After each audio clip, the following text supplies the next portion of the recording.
കർത്താവിൻ്റെ സാന്നിധ്യം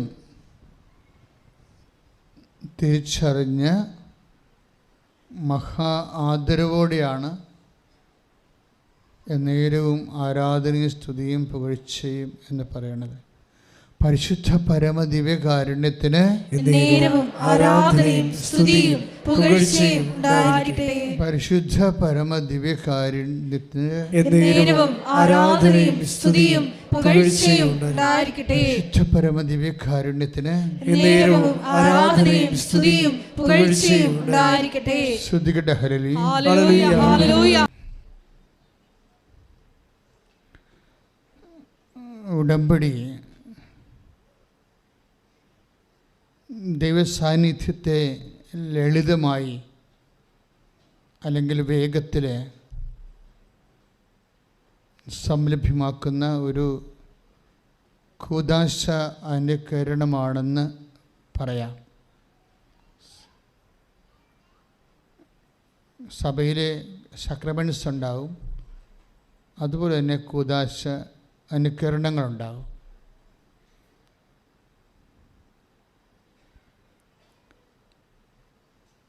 യേശുവിനെ സംലഭ്യമാക്കുന്ന, ദൃശ്യവൽക്കരിക്കുന്ന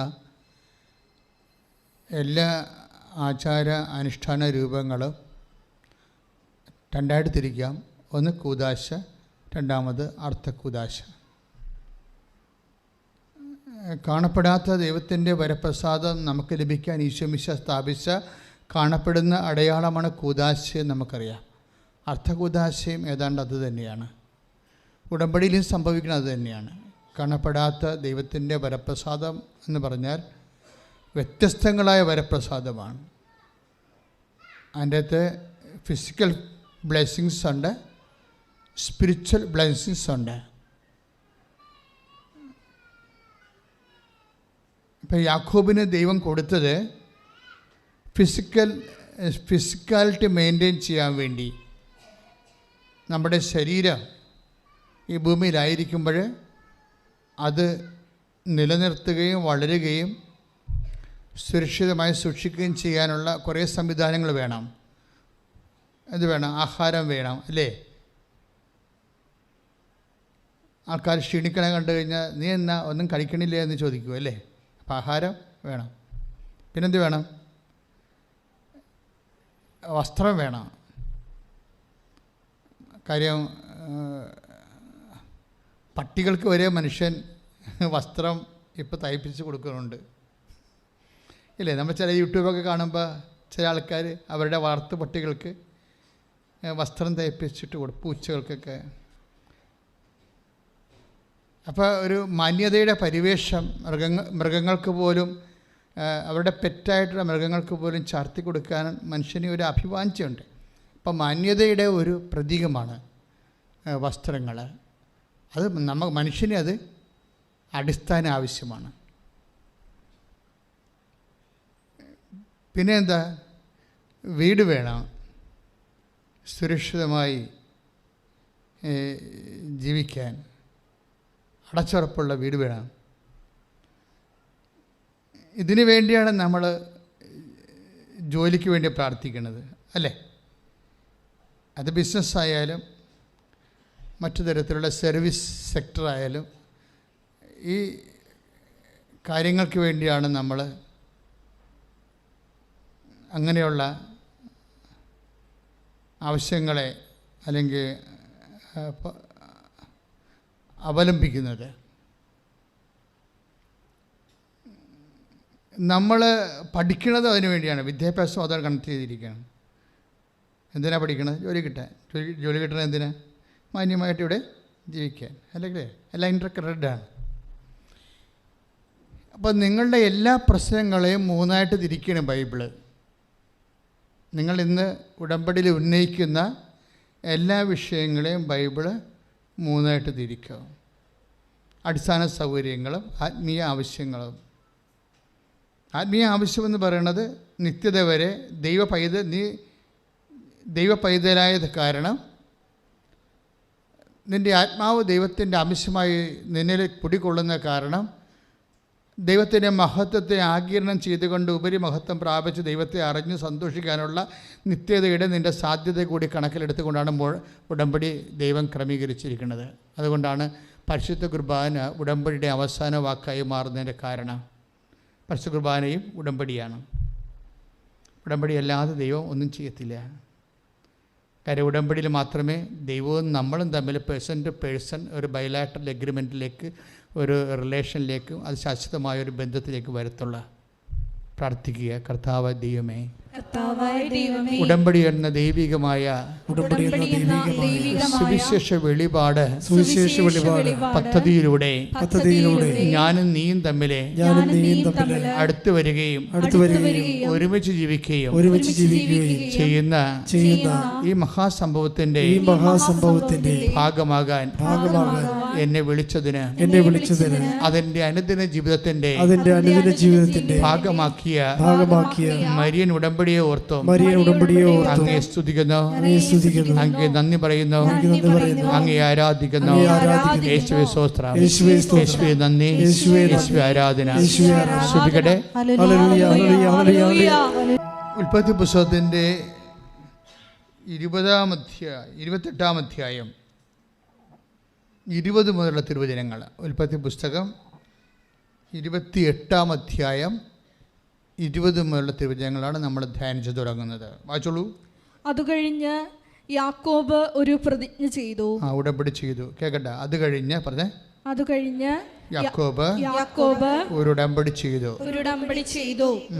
ദൈവമായ കർത്താവ് എന്റെ കൂടെ ഉണ്ടായിരിക്കുകയും ഈ യാത്രയിൽ ദൈവമായ കർത്താവ് എന്റെ കൂടെ ഉണ്ടായിരിക്കുകയും കൈയടിച്ച് സ്തുതിക്കട്ടെ. ശുദ്ധ പരമദിവ്യകാരുണ്യത്തിന്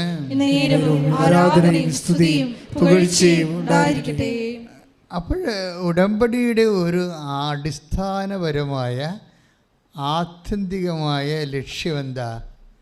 മനുഷ്യൻ്റെ ആദ്യകാലം മുതലുള്ള അഭിവാഞ്ചിയാണിത്. എന്താണ്? നീ എൻ്റെ കൂടെ ഉണ്ടാവണമെന്ന്. എനിക്ക് കടമാകാം, ചിലപ്പോൾ എനിക്ക് രോഗമാകാം. നമുക്ക് ഈ ലോകത്ത് സന്തോഷമുള്ളതുപോലെ തന്നെ സങ്കടങ്ങളുടെ സാഹചര്യങ്ങളും ഉണ്ടാവും. ഈ സങ്കടങ്ങളുടെ സാഹചര്യങ്ങളാണ് പലപ്പോഴും ദൈവസാന്നിധ്യത്തിൻ്റെ ഏറ്റവും ടാൻസിബിളായിട്ടുള്ള സ്പർശ്യമായിട്ടുള്ള മുഹൂർത്തങ്ങളെന്ന് പറയുന്നത്. അത് നമുക്ക് വളരെ ഹൃദ്യമായി ഉറപ്പാക്കി തരുന്ന ഒരു ബൈലാറ്ററൽ ഉഭയകക്ഷിയായിട്ടുള്ള ഒരു ബന്ധമാണ് ഈ ഉടമ്പടി. ഉടമ്പടിയുടെ നിങ്ങൾ IELTS പാസ്സാക്കുക, അത് പിന്നെ വസ്തു വിൽക്കുക, കടം മാറുക, അതൊക്കെയാണ് വെച്ചിരിക്കുന്നത്. അതെല്ലാം നടക്കും, ഒരു സംശയമില്ല. സാക്ഷ്യങ്ങൾ കണ്ടറിയാൻ പറ്റുമല്ലോ അതിൻ്റെ അപ്പുറത്ത് നടക്കുമെന്ന്. അതിനേക്കാൾ 1000 മടങ്ങായിട്ടുള്ള പ്രശ്നങ്ങളാണെങ്കിലും അത് നടക്കും. പക്ഷേ എൻ്റെ മക്കൾ ശ്രദ്ധിക്കേണ്ടത്, ഇങ്ങനെയുള്ള ഭൗതികമായ ആനുകൂല്യങ്ങളുടെ എല്ലാം അന്തർധാരയായിട്ട് പോകുന്നത് ദ അൾട്ടിമേറ്റ് പ്രോമിസ്, ദൈവത്തിൻ്റെ ആത്യന്തികമായ വാഗ്ദാനം, ദ പ്രസൻസ് ഓഫ് ഗാഡ്. യാക്കോബ് 28:20-21 വായിച്ചോളൂ. ദൈവമായ കർത്താവ് എൻ്റെ കൂടെ ഉണ്ടായിരിക്കുകയും ദൈവമായ കർത്താവ് എൻ്റെ കൂടെ ഉണ്ടായിരിക്കുകയും ഈ യാത്രയിൽ എന്നെ സംരക്ഷിക്കുകയും എനിക്ക് ഉണ്ണാനും ഉടുക്കാനും തരുകയും എന്റെ പിതാവിന്റെ വീട്ടിലേക്ക് സമാധാനത്തോടെ ഞാൻ തിരിച്ചെത്തുകയും ചെയ്താൽ കർത്താവായിരിക്കും എന്റെ ദൈവം.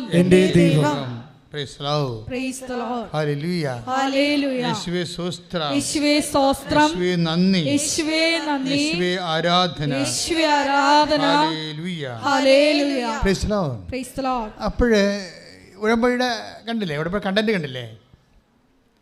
നമ്മൾ ഇന്ന് ഈ ആൾക്കാരെല്ലാം ഈ സാക്ഷ്യം പറയുന്നതിൻ്റെ കാരണം എന്താണ്? ഇതിൻ്റെ ബേസിക് എന്ന് പറയുന്നത് എന്താണ്? ഒന്ന്, ദൈവത്തിൻ്റെ സാന്നിധ്യം. എൻ്റെ യാത്രയിൽ. യാത്ര എവിടെ അവസാനിക്കുന്നു? നിത്യത്തിലാണ് അവസാനിക്കുന്നത്, ഉറപ്പല്ലേ? അല്ലേ? യാത്ര എവിടെ അവസാനിക്കണം? നമ്മുടെ വിശ്വാസ യാത്ര എവിടെ അവസാനിക്കും?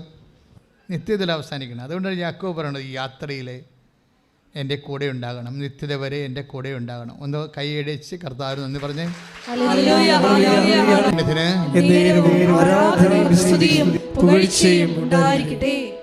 അപ്പോൾ ദൈവത്തിൻ്റെ സാന്നിധ്യം, അതായത് ഉടമ്പടിയാണ് ദൈവസാന്നിധ്യം ഏറ്റവും കൂടുതൽ നമുക്ക് ദൃശ്യവൽക്കരിക്കുന്നത്. നമ്മുടെ പഞ്ചേന്ദ്രിയങ്ങൾക്ക് വരെ അനുഭവവേദ്യമാക്കുന്നത് ദൈവത്തിൻ്റെ സാന്നിധ്യം. ഇപ്പോൾ കഴിഞ്ഞ ദിവസങ്ങളിൽ അമീഷ എന്നും പറഞ്ഞൊരു പെൺകുട്ടി ഒരു സാക്ഷ്യം പറഞ്ഞു. അതുപോലെ അലീഷ എന്നും പറഞ്ഞ് വേറെ രണ്ടും പേരൊക്കെ സെയിമാണ്, വ്യത്യാസം. ആ അമീഷ പറഞ്ഞ സാക്ഷ്യം എന്ന് വെച്ച് കഴിഞ്ഞാൽ ഇവരുടെ മൊബൈൽ കാണാതെ പോയി അല്ലേ. അപ്പോൾ അവർക്ക് ഡൗട്ട് തോന്നി. അപ്പോൾ അവർ ബംഗാളികളുടെ കോളനിയിലേക്ക് പോയെന്നാണ് പറയണത്. അവർക്ക് ഡൗട്ട് തോന്നിയിട്ട് അവരുടെ ആ സാഹചര്യത്തിൻ്റെ സിറ്റുവേഷൻ തെളിവ്. അപ്പോൾ അവിടെ ചെന്നപ്പോൾ അവർക്ക് മുല്ലപ്പൂവിൻ്റെ മണമുണ്ടായിരുന്നു. ആ സാക്ഷ്യം കേട്ടില്ല നിങ്ങൾ? ആ സാക്ഷ്യം കേട്ടപ്പോൾ എനിക്കെന്താ മനസ്സിലായെന്നറിയാവോ? എന്നിട്ട് അവർ പറയുന്ന 400 പേരുണ്ടല്ലോ ഇവിടെ, ആ കോളനിയിൽ 400 പേരുണ്ട്, അതിൽ ആരാണ് എടുത്തതെന്ന് എങ്ങനെ അറിയാം? അതുകൊണ്ടൊരു തിരിച്ചറിയൽ പരേഡ് വെക്കാൻ നോക്കി. അതിൻ്റെ അകത്ത് ഒരു പരിചയമുള്ള ബംഗാളിയെ പിടിച്ചിട്ട് കാര്യങ്ങൾ പറഞ്ഞപ്പോൾ ഇവരാണെന്ന് ചോദിച്ചുകൊണ്ട് ഓരോ ആൾക്കാരെ കൊണ്ടുവന്ന്. അപ്പോൾ യഥാർത്ഥ വ്യക്തി വന്നപ്പോൾ വീണ്ടും മുല്ലപ്പൂവിൻ്റെ സ്മെല്ല് വന്നു. അപ്പം നമുക്ക് കേൾക്കുമ്പോൾ സർക്കാസ്റ്റിക്കായിട്ട് തോന്നും, ഇത് സർക്കാസ്റ്റിക്കായിട്ട് തോന്നി, വ്യത്യസ്തമായ കാര്യം. നമ്മുടെ അനുഭവതലത്തിൽ ഇതുവരെ കിട്ടാത്ത പല അനുഭവങ്ങളാണ് ആൾക്കാരുടെ. അവർ ഇതിന് ശരിക്കും ഉടമ്പടി എടുക്കുന്ന ചിലർ 10% ഇൻവെസ്റ്റ് ചെയ്യും അതിൻ്റെ അകത്ത്. എന്നുവെച്ചാൽ അവർ ഇടം വലം നോക്കാത്ത രീതിയിൽ അതിൽ ഇടം വലം നോക്കുകയെന്ന് വെച്ച് കഴിഞ്ഞാൽ അവർ പറഞ്ഞാൽ കേട്ട് ഇവർ പറഞ്ഞാൽ കേട്ട് അങ്ങനെയൊന്നും പോകാതെ ഉടമ്പടി എടുക്കുമ്പോൾ തന്നെ അവർക്ക് ആന്തരികമായൊരു ബോധ്യം കിട്ടും. അതുകൊണ്ട് ആ ബോധ്യത്തിൽ അവർ ഉറച്ചു നിൽക്കും അതിൻ്റെ അകത്ത്. അപ്പോൾ ചില ആൾക്കാർക്ക് അങ്ങനെ ഒരു ഗുണമുണ്ട്. ചില ആൾക്കാർ ഇവിടുന്ന് ഇറങ്ങി വീട്ടിൽ ചെല്ലുമ്പോൾ നാത്തൂൻ അത് പറഞ്ഞു, അല്ലെങ്കിൽ അയൽവാസി അത് പറഞ്ഞു, അല്ലെങ്കിൽ കൂട്ടുകാരത് പറഞ്ഞു, നിങ്ങൾ ഉടമ്പടിയിൽ ഡൗൺ ആവും. അതാണ് നിങ്ങൾക്ക് ചെറുക്ക് പറ്റുന്ന ഒരു അബദ്ധം. അതാണ് അവർ ഇടം വരെ നോക്കും, എന്നിട്ട് മറ്റുള്ളവരുടെ വാക്കിന് ദൈവവാക്കിനേക്കാളും വില കൊടുക്കും. അത് ഒരു അപകടമാണ്, ഡേഞ്ചറസ് ആണത്. നിങ്ങളെപ്പോഴും ശ്രദ്ധിക്കണം. അതായത് ദൈവത്തിൻ്റെ ഒരു പ്രത്യേകത, എത്ര കാലം കഴിഞ്ഞാലും ദൈവം പറഞ്ഞ വാക്കുകളോട് ദൈവം നീതി പുലർത്തിക്കൊണ്ടിരിക്കും. ഇപ്പോൾ ഉദാഹരണത്തിന് നമ്മുടെ ഗലാത്യ ലേഖനം 3:15 വായിച്ച് ശ്രുതികടെ ഹല്ലേലൂയ. ഗലാത്യർ 3:15. സഹോദരരെ, സഹോദരങ്ങളെ, മനുഷ്യ സാധാരണമായ ഒരു ഉദാഹരണം പറഞ്ഞാൽ ഒരുവന്റെ ഉടമ്പടി ഒരിക്കൽ സ്ഥിരീകരിച്ചതിന് ശേഷം ആരും അത് അസാധുവാക്കുകയോ അതിൽ എന്തെങ്കിലും കൂട്ടിച്ചേർക്കുകയോ ചെയ്യാറില്ല. അപ്പോൾ ആദ്യകാലത്തെ ദൈവത്തിൻ്റെ ആദ്യകാലം ഉടമ്പടിയെക്കുറിച്ച് പറഞ്ഞ കാര്യം എന്താണ്? യാക്കോബ് ശ്ലീഹ എന്താ പറഞ്ഞത്? യാക്കോബ് ശ്ലീഹ അല്ല, പഴയ നിയമത്തിലെ യാക്കോബ്, പിതാവായ യാക്കോബ്. അതായത് എനിക്ക് ഉണ്ണാനോ ഉടുക്കാനോ എൻ്റെ അപ്പൻ്റെ ഭവനത്തിലേക്ക് തിരിച്ചു പോകാനും ഇടയാക്കിയാൽ, എൻ്റെ യാത്രയെല്ലാം നീ എൻ്റെ കൂടെ നടന്ന് സംരക്ഷിച്ചാൽ നീ തന്നെയായിരിക്കും എൻ്റെ ദൈവം. അപ്പോൾ യാക്കോബിനോട് ആ ഉടമ്പടി ദൈവം സ്ഥിരീകരിച്ച് കൊടുക്കുന്നുണ്ട്.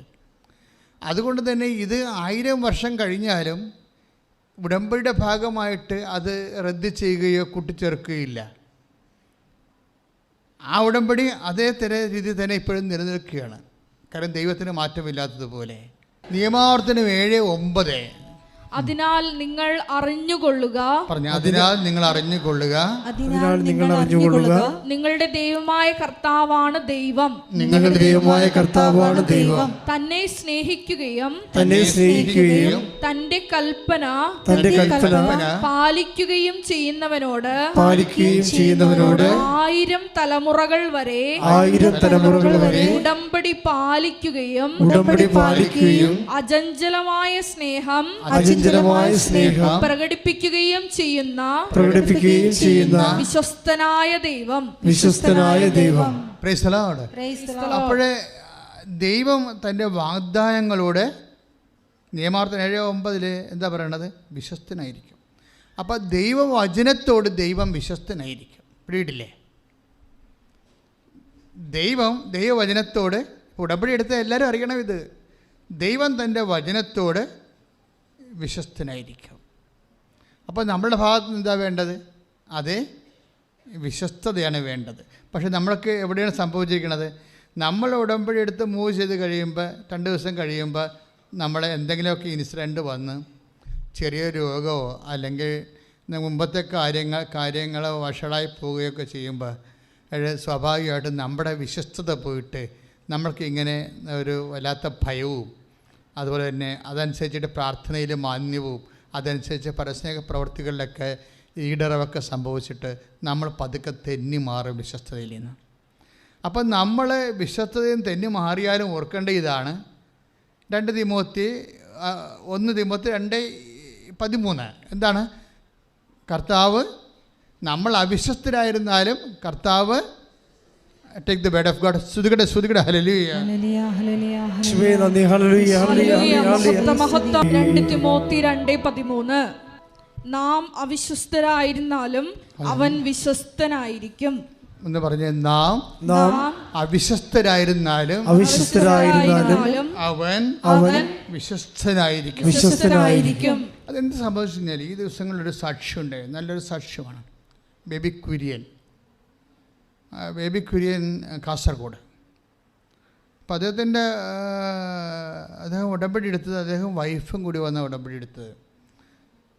അപ്പോൾ അദ്ദേഹം എന്താ സംഭവിച്ചു കഴിഞ്ഞാൽ ഇവിടെ വന്നിട്ട് വൈഫിനെ കൊണ്ട് ഉടമ്പടി എടുപ്പിച്ചു. അതിന് അദ്ദേഹം കാരണങ്ങൾ പറയുന്നുണ്ട്. എന്താ കാര്യം? ഞാൻ കച്ചവടക്കാരനാണ്, ഞാൻ ചിലപ്പോൾ കച്ചവടത്തിൽ കള്ളം പറയാതെ കച്ചവടം ചെയ്യാൻ പറ്റത്തില്ല. പാവപ്പെട്ട ശുദ്ധഗതിക്കെല്ലാം പറയുന്നുണ്ട്. ഞാൻ ഡൽഹിയിലെ സാധനം നാട്ടിൽ നിന്ന് സാധനം വാങ്ങിച്ചിട്ട് ഡൽഹിയിൽ നിന്ന് കൊണ്ടുവന്നാണെന്ന് പറയും. അങ്ങനെയൊക്കെ പറയുന്നുണ്ട്.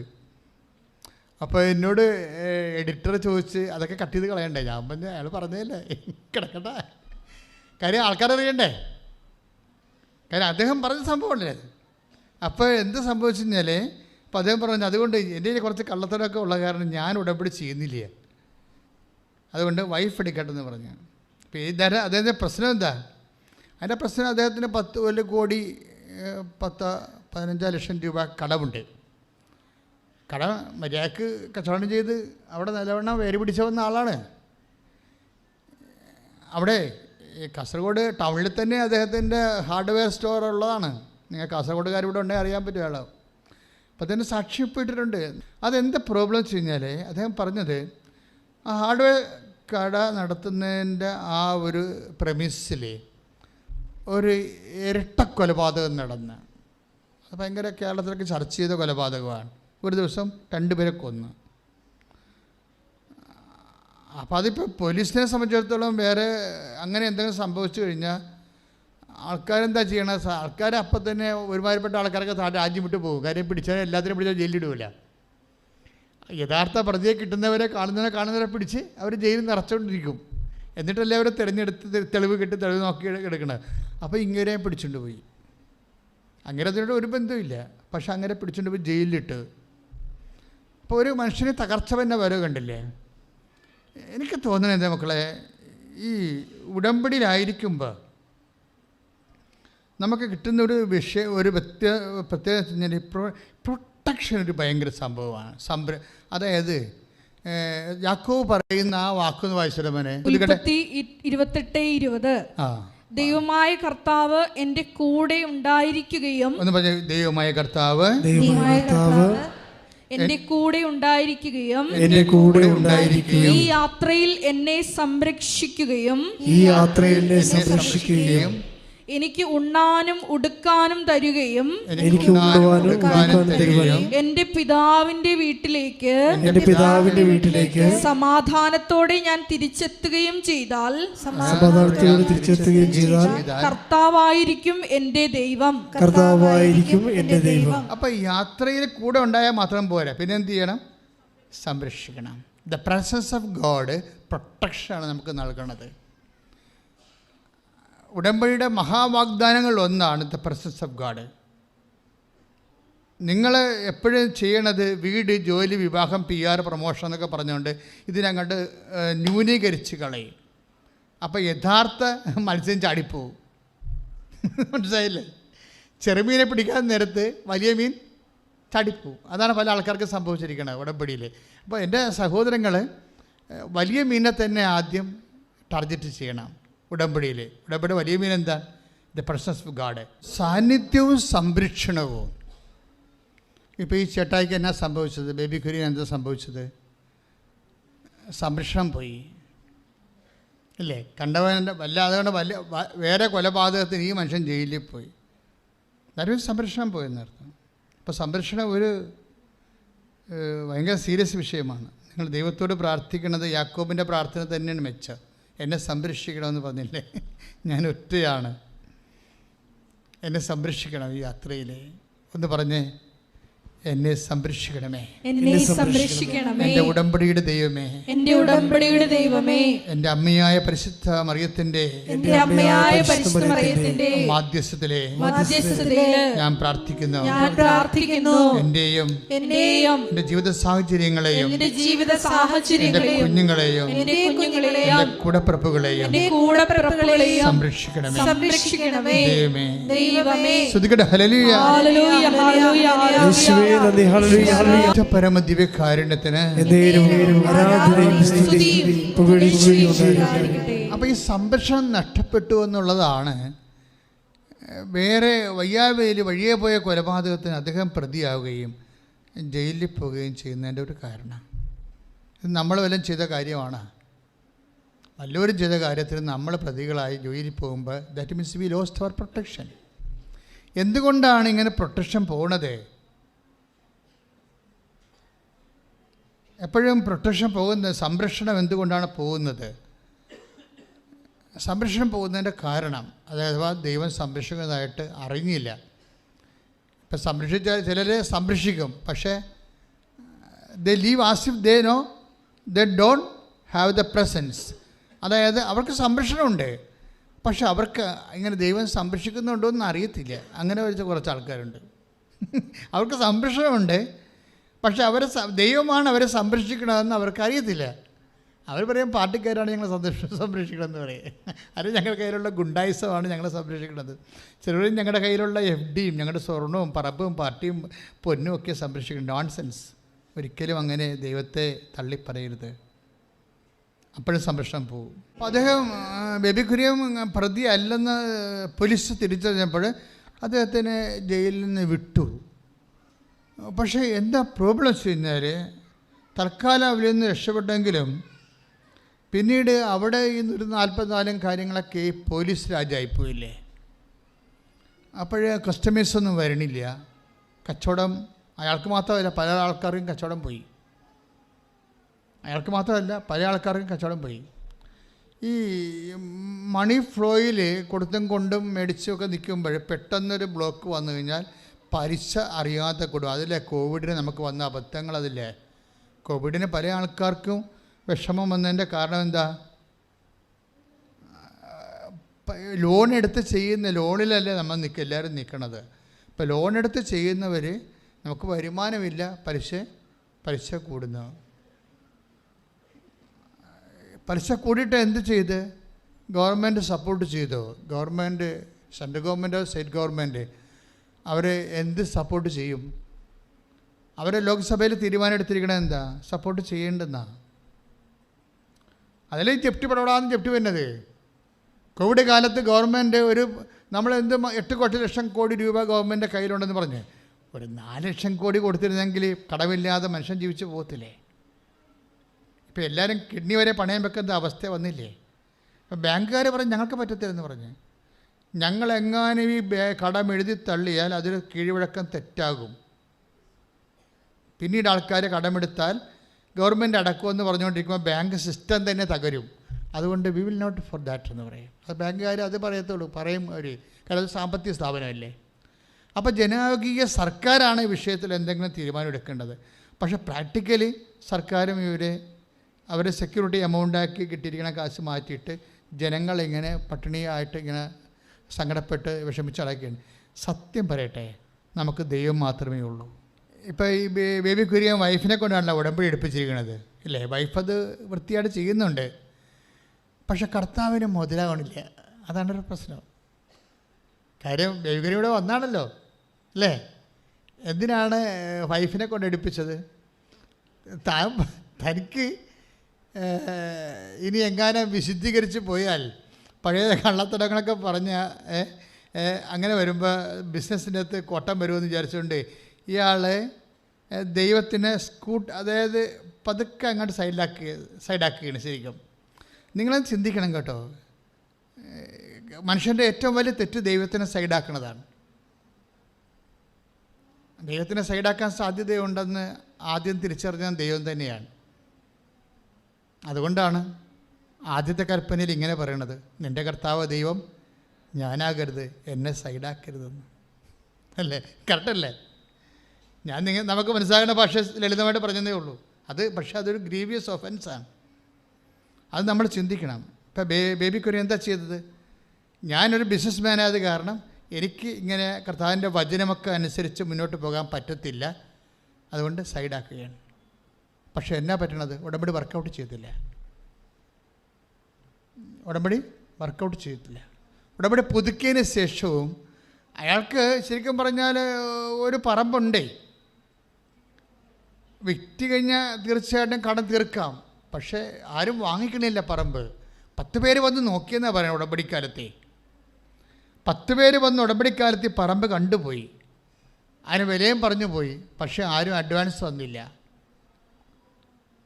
അതാണ് എൻ്റെ വിഷയം. അപ്പോൾ കടക്കാരാണെങ്കിൽ ഇങ്ങനെ കൊത്തി വരച്ചുകൊണ്ടിരിക്കുക. എപ്പോഴും മനുഷ്യനെ എഴുന്നേക്കാൻ തന്നെ പേടിയാണ്. ആരെ കണ്ടാലും ഇപ്പം ചില പറയാം, ഞാൻ കടയിൽ കയറത്തില്ല, കടയിൽ കയറിയാൽ എല്ലാവരും കൂടി കടക്കാർ വരൂ, അത് ഞാൻ പുറത്ത് ഞാൻ കറങ്ങി നടക്കണമെന്ന്. അപ്പം അങ്ങനെ ഇന്നലെ എന്നോട് ആൾ വന്ന് പറഞ്ഞ്, എല്ലാവരും എമർജൻസിക്കാരൊക്കെ അച്ഛൻ കാണുമല്ലോ, മനഃപൂർവ്വം കാണുന്ന കേട്ടോ. നമുക്ക് കാണാനുള്ള സാഹചര്യങ്ങൾ കുറവാണ് ഇവിടെ. കാര്യം ഒരു ദിവസം 100 കണക്കിന് ഉടമ്പടി എടുക്കുമ്പോൾ എല്ലാവരെയും കാണാൻ നമുക്ക് പറ്റത്തില്ല. എല്ലാ ദിവസവും ഇങ്ങനെ ആൾക്കാരിങ്ങനെ കൂടുകയല്ലേ. അപ്പോൾ എന്നാ ചെയ്യണമെന്ന് വെച്ച് കഴിഞ്ഞാൽ ഹൈ എമർജൻസി ഉള്ളവരെ എല്ലാവരെയും കാണാം. ഇപ്പോൾ വ്യാഴാഴ്ച ഞായറാഴ്ച കാണത്തില്ല, പക്ഷേ എല്ലാ ദിവസവും കാണുന്നുണ്ട് ഞാൻ ആൾക്കാരെ. ഇന്നലെയൊക്കെ 120 ആൾക്കാരെ കണ്ടത്. ഹൈ എമർജൻസിക്കാരെ കാണാം. ചിലപ്പോൾ ഒരു ഉപദേശം, ചിലപ്പോൾ ഒരു പ്രാർത്ഥന, ചിലപ്പോൾ ഒരു നിർദ്ദേശമൊക്കെ കൊടുത്താൽ മതിയാവും. അതൊക്കെ ചില കർത്താവ് അവർ വരുമ്പോൾ കർത്താവ് സംസാരിക്കാൻ തുടങ്ങും. അപ്പോൾ എന്താ പ്രശ്നം വെച്ച് കഴിഞ്ഞാൽ, പക്ഷേ നിങ്ങളൊരിക്കലും അച്ഛനെ കാണുന്നതിൻ്റെ അൾട്ടിമേറ്റ് എയിമാക്കി വെക്കരുത്. അപ്പോൾ ഓട്ടോമാറ്റിക്കായിട്ട് അച്ഛൻ ആൾ ദൈവമായിട്ട് മാറും. അങ്ങനെ ഒരു വിഷയം നമ്മൾ ഇല്ല. നമുക്ക് ആപ്പടെ ഒരു ദൈവം മാത്രമേ ഉള്ളൂ. അപ്പോൾ നിങ്ങൾ അച്ഛനെ കാണുന്നത് ഇതിൻ്റെ അൾട്ടിമേറ്റ് എയിമായിട്ട് വെക്കരുത്. മറിച്ച് വിഷയമെല്ലാം ചെയ്യണത് കർത്താവാണ്. അച്ഛനൊരു നിമിത്തം മാത്രമായിട്ട് വരുന്നുള്ളൂ. അപ്പോൾ ആ ഒരു ബോധം വേണം. ചില ആൾക്കാരൊക്കെ അവർക്ക് അച്ഛനെ കാണുമ്പോൾ എല്ലാം ശരിയാവുന്നു. അങ്ങനെ നിങ്ങൾ ചിന്തിച്ചാൽ തന്നെ ഉടമ്പടി വർക്കൗട്ട് ചെയ്യത്തില്ല. അവൻ പറയണ പോലെ ചെയ്യുമ്പോൾ എല്ലാം ശരിയാവുമെന്ന് പറഞ്ഞ് അവൻ പറയണ പോലെ ചെയ്ത് കഴിയുമ്പോൾ എല്ലാം ശരിയാകും. ദൈവത്തെ സൈഡാക്കുന്ന ഒരു സ്വാഭാവികമായ ഒരു മാനുഷിക പ്രവണതയുണ്ട്. അത് നിങ്ങളൊന്ന് കറക്റ്റ് ചെയ്യണം. അപ്പം തന്നെ ഉടമ്പടി വർക്കൗട്ട് ചെയ്യാൻ തുടങ്ങാം. ഇതൊന്നും നടക്കാഞ്ഞിട്ടല്ലേ, നമ്മൾ നടത്തിക്കാഞ്ഞിട്ടാണ്. ഇതൊന്നും നടക്കാഞ്ഞിട്ടില്ല. ഉടമ്പടിക്ക് പാര വെക്കണം നിങ്ങൾ തന്നെയാണ്. ഇതൊന്നും നടക്കാഞ്ഞിട്ടല്ല, നമ്മൾ നടത്തിക്കാഞ്ഞിട്ടാണ്. അതൊന്ന് ഇൻട്രോസ്പെക്റ്റ് ചെയ്യണം, നല്ലതാണ്. ഇപ്പം ഈ ബേബിക്കറിൻ്റെ വിഷയം എന്താ? അയാൾ പറഞ്ഞു, ഞാനിങ്ങനെ കർത്താവിൻ്റെ അടുത്ത് കുറച്ച് തരികട പറഞ്ഞുകൊണ്ടാണ് ഇനി ഇപ്പം എത്രയോ പേര് വന്ന് സ്ഥലം നോക്കിപ്പോയി,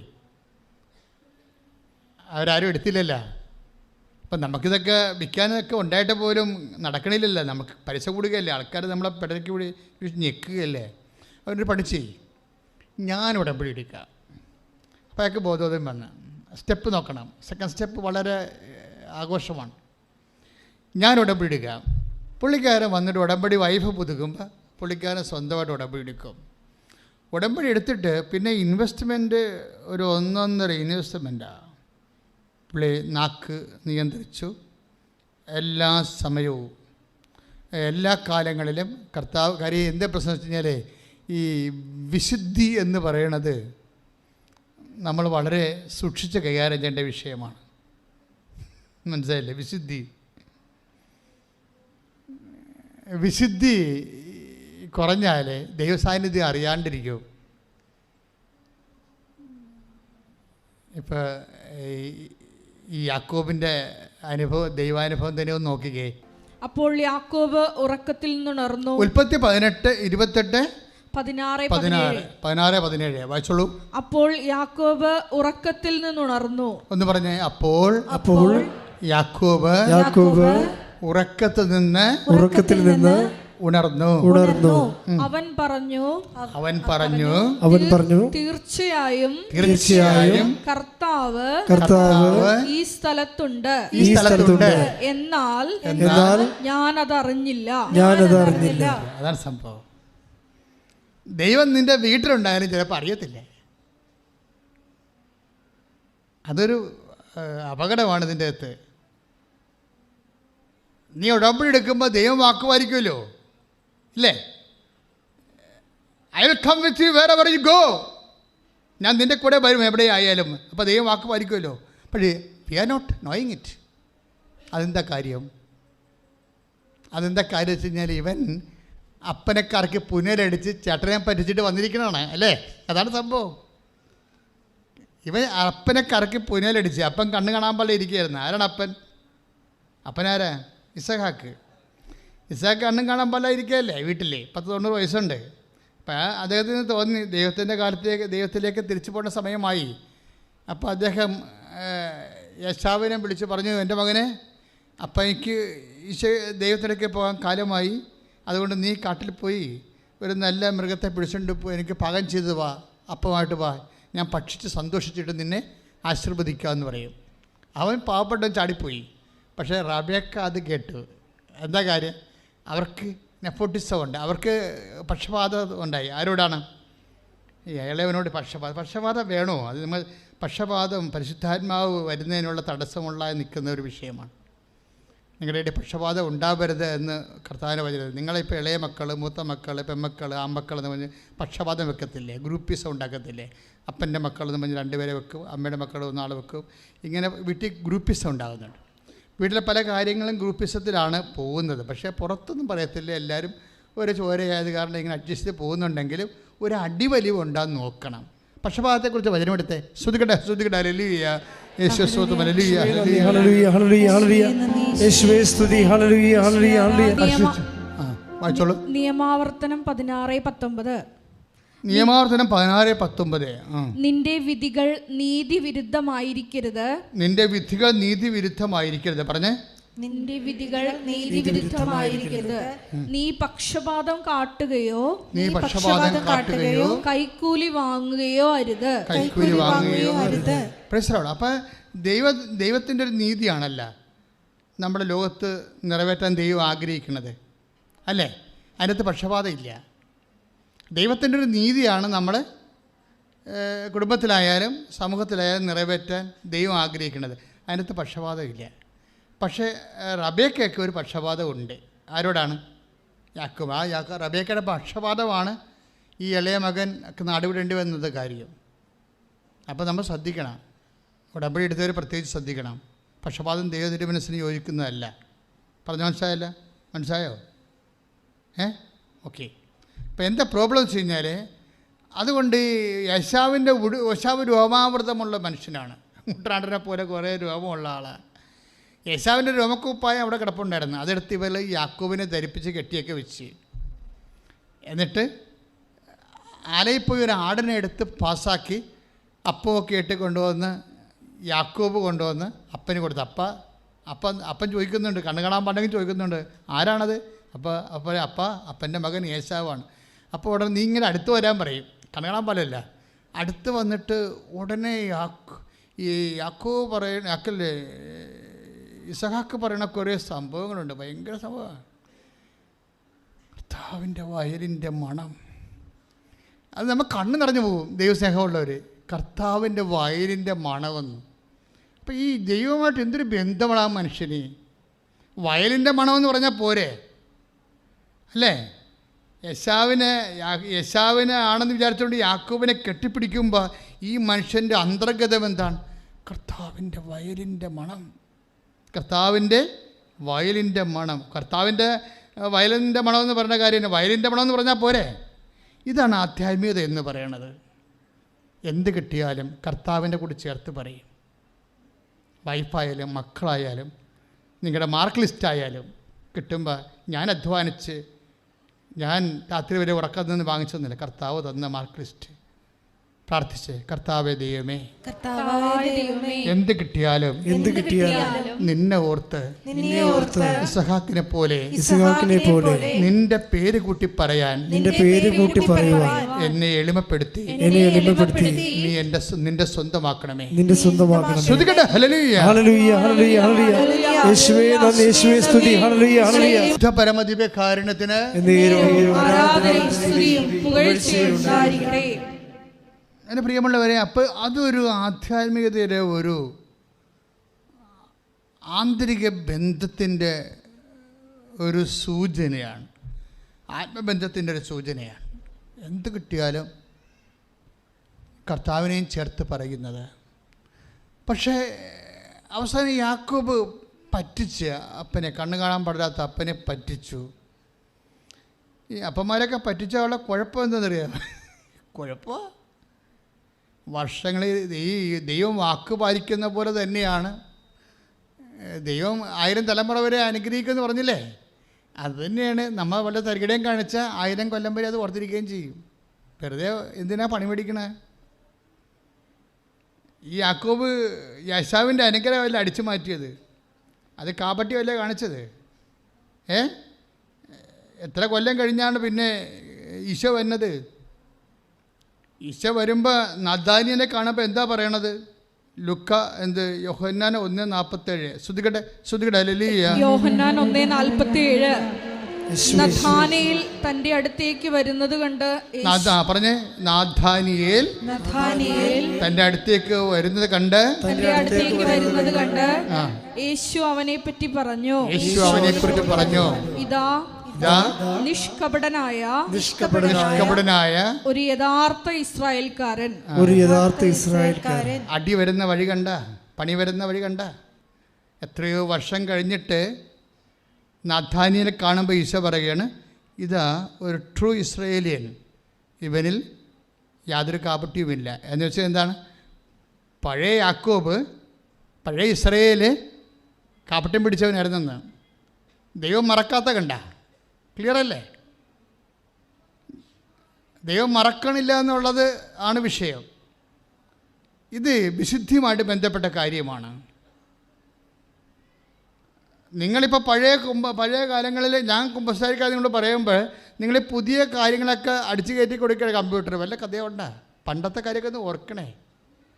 ദൈവത്തിൻ്റെ ഓർമ്മയെന്ന് പോലും എടുത്തു കളയാൻ പറ്റുന്ന രീതിയിൽ ആത്മാവിലെ അനുതാപത്തിന് കണ്ണുനീര് തരാൻ പ്രാർത്ഥിക്കുക. പഴയകാല പാപങ്ങളാണെങ്കിലും വ്യർത്ഥുപേക്ഷിക്കാതിരിക്കുകയോ ഏറ്റുപറയാതിരിക്കുകയോ ചെയ്യുന്നുണ്ടെങ്കിൽ ഈ അടുത്ത കുമ്പസാരത്തിൽ എൻ്റെ സഹോദരങ്ങൾ അത് ഏറ്റുപറയണം. അപ്പം നിങ്ങൾ ചോദിക്കൂ, വി ആർ നോട്ട് കാത്തലിക്സ്, ഞങ്ങൾ എന്ത് ചെയ്യുമെന്ന് ചോദിച്ചാൽ പൗലോസ് അപ്പോസ്തലൻ പറയുന്നുണ്ട്, മനസ്സാക്ഷി എടുത്തേ നിയമം നൽകപ്പെടാതിരിക്കെ മനസ്സാക്ഷി തന്നെയാണ് അവർക്ക് ദൈവത്തിൻ്റെ സ്വരമെന്ന്. ശ്രുതികട്ടെ ഹല്ലേലൂയ. വിശുദ്ധ പരമദിവ്യകാരുണ്യത്തിന് അപ്പോൾ മനുഷ്യൻ്റെ മനസ്സാക്ഷി ദൈവത്തിൻ്റെ വചനം നിക്ഷേപിച്ചിട്ടുണ്ടോ എന്നുള്ളതാണ് കർത്താവിൻ്റെ വെളിപ്പാട്, വചനത്തിൻ്റെ വെളിപ്പാട്. അതനുസരിച്ച് കഴിഞ്ഞകാല പാപങ്ങളെ ഓർത്ത് നിങ്ങൾക്ക് അനുതാപം ഉണ്ടാകണം. ഉടമ്പടി എല്ലാവരും എടുക്കുന്നുണ്ടല്ലോ. അപ്പോൾ ഉടമ്പടി എടുക്കുമ്പോൾ ഉണ്ടാകുന്നൊരു ഗുണം, ഇപ്പോൾ ഉടമ്പടിയിൽ ഇപ്പം തന്നെ ഇന്നലെ ഒരു ഡോക്ടർ സാക്ഷ്യം ഇട്ടിട്ടില്ലേ, ഗവൺമെൻറ് സർവീസിലുള്ളൊരു ഡോക്ടർ സാക്ഷ്യം ഇട്ടിട്ടുണ്ട്. സാക്ഷ്യവിശേഷം ഞാൻ പറയുന്നില്ല, നിങ്ങൾ നോക്കിയാൽ മതി. പക്ഷേ അവർ എന്താ പറയണത്, അവരതിൽ അവരുടെ വിശ്വാസം വിശുദ്ധി ഇൻവെസ്റ്റ് ചെയ്തപ്പോൾ അവിടെ ജീവിതത്തിൻ്റെ എല്ലാ തടസ്സങ്ങളെയും മാറ്റിക്കൊണ്ട്, അതാണ് ഉടമ്പടിയിൽ ഇപ്പം നിങ്ങളെ പണ്ട് ഒരു അബോർഷൻ സംഭവിച്ച ആളാണെന്ന് വിചാരിച്ചോ, അത് പണ്ടത്തെ കാര്യമല്ലേ, അപ്പം അത്രയും ഓർത്തില്ല എന്ന് നിങ്ങൾ എഴുതി തള്ളണ്ട. ദൈവം എഴുതി തള്ളിയാൽ മതി, സ്വന്തമായിട്ട് എഴുതി തള്ളാൻ നിൽക്കണ്ട. ഇല്ലേ, സ്വന്തമായിട്ട് നമുക്ക് എഴുതാൻ തള്ളാൻ പറ്റുമോ? ഇല്ല, നമുക്ക് അനുദപിക്കാൻ പറ്റും. ബേബി കുര്യൻ്റെ സാക്ഷ്യമാണ് നമ്മളിപ്പോൾ വിചാരണ ചെയ്തുകൊണ്ടിരിക്കുന്നത്. ബേബി കുര്യൻ എന്താ ചെയ്തിരിക്കണത്, കഴിഞ്ഞകാല പാപങ്ങളെ ഓർത്ത് അനുദപിക്കുകയും ശിഷ്ടജീവിതം അയാൾ കർത്താവിൻ്റെ വചനത്തിന് അനുപേക്ഷണമായിട്ട് പുനഃക്രമീകരിക്കുകയും ചെയ്തുകൊണ്ട് സത്യസന്ധമായിട്ട് ഉടമ്പടി മുന്നേറ്റം നടത്തുകയാണ്. എന്ത് ചെയ്യും, ഇങ്ങനെ നമ്മൾ സത്യസന്ധമായിട്ട് നഷ്ടം വന്നാലും ശരി, സത്യസന്ധമായിട്ട് ദൈവത്തിൻ്റെ വാക്ക് പാലിച്ച് ആ ഉടമ്പടി പ്രോഗ്രസ് ചെയ്ത് കഴിഞ്ഞാൽ എവിടെ നിന്നൊക്കെ നമുക്ക് സഹായം വരുമെന്ന് ഒരു പിടിയില്ല. എന്താ കാര്യം കഴിഞ്ഞാൽ, പെട്ടെന്ന് ഈ മനുഷ്യൻ ഇതുപോലെ ഒരു ഉടമ്പടി ആരാധന കൂടിക്കൊണ്ടിരിക്കുകയാണ്. ഉടമ്പടി ആരാധന കൂടിക്കൊണ്ടിരിക്കുമ്പോൾ ഞാനിതുപോലെ സാക്ഷ്യവിചാരണ എല്ലാ സമയത്തും നടത്തുമല്ലോ. എനിക്ക് അഭിഷേകമുള്ള സാക്ഷ്യങ്ങളെ നമുക്ക് അറിവുള്ള സാക്ഷ്യങ്ങളുണ്ടാകും, അഭിഷേകമുള്ള സാക്ഷ്യങ്ങളുണ്ടാകും. അപ്പോൾ അഭിഷേകമുള്ള സാക്ഷ്യങ്ങൾ എന്നെ തോണ്ടും. ഈ കുഞ്ഞുങ്ങൾ അമ്മയെ തോണ്ടണ പോലെ തോണ്ടും ഇങ്ങനെ വന്ന്. അപ്പോൾ അഭിഷേകമുള്ള സാക്ഷ്യങ്ങൾ അറിയാൻ പറ്റും. അപ്പോൾ അഭിഷേകമുള്ള സാക്ഷ്യങ്ങൾ ഞാൻ വീണ്ടും എടുത്ത് പ്രാർത്ഥിച്ചിട്ട് നിങ്ങൾക്ക് മനസ്സിലാകുന്ന രീതി ഞാൻ റീസെറ്റ് ചെയ്ത് തരും. അപ്പോൾ യോഗ്യൻ്റെ സാക്ഷ്യം, ഇയാൾ സ്വന്തമായിട്ട് ഉടമ്പടി എടുത്ത് കർത്താവിൻ്റെ വചനത്തെ അന്വേഷിച്ചുമായിട്ട് ജീവിതം പുനഃക്രമീകരിച്ച് കഴിഞ്ഞപ്പോൾ ദൈവം ഓൺലൈനിലായി. അപ്പോൾ യാക്കോബിൻ്റെ പ്രശ്നം എന്താണ്, ദൈവം ഓൺലൈനിലായിട്ടും പുള്ളിക്ക് അറിയാൻ പറ്റില്ല. അതല്ലേ അയാൾ പറയണത് 28, 16, 17 അത് പറഞ്ഞേ, വായിച്ചേ, ശ്രുതികട്ടെ ഹല്ലേലൂയ.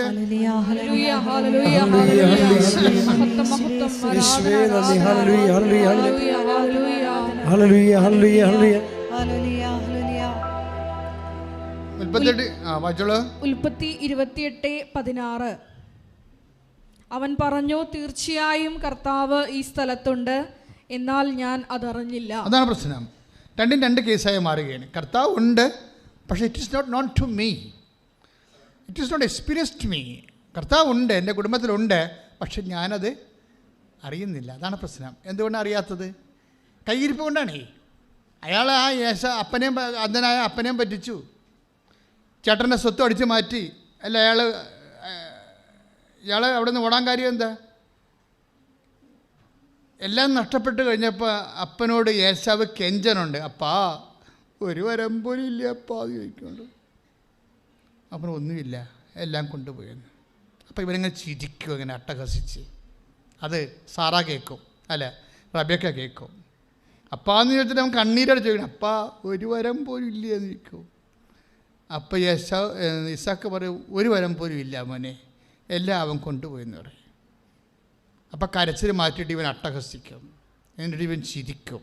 ആര് ചിരിക്കും? യേശാവ് ചിരിക്കും. യേശാവിൻ്റെ ചിരി റബേക്ക കേൾക്കും. എന്താ അവൻ ചിരിക്കാൻ കാര്യം? അവനെ കൊല്ലാമെന്ന് ഓർത്തപ്പോൾ അവന് സന്തോഷമായിരുന്നു. മനസ്സിലായില്ലേ?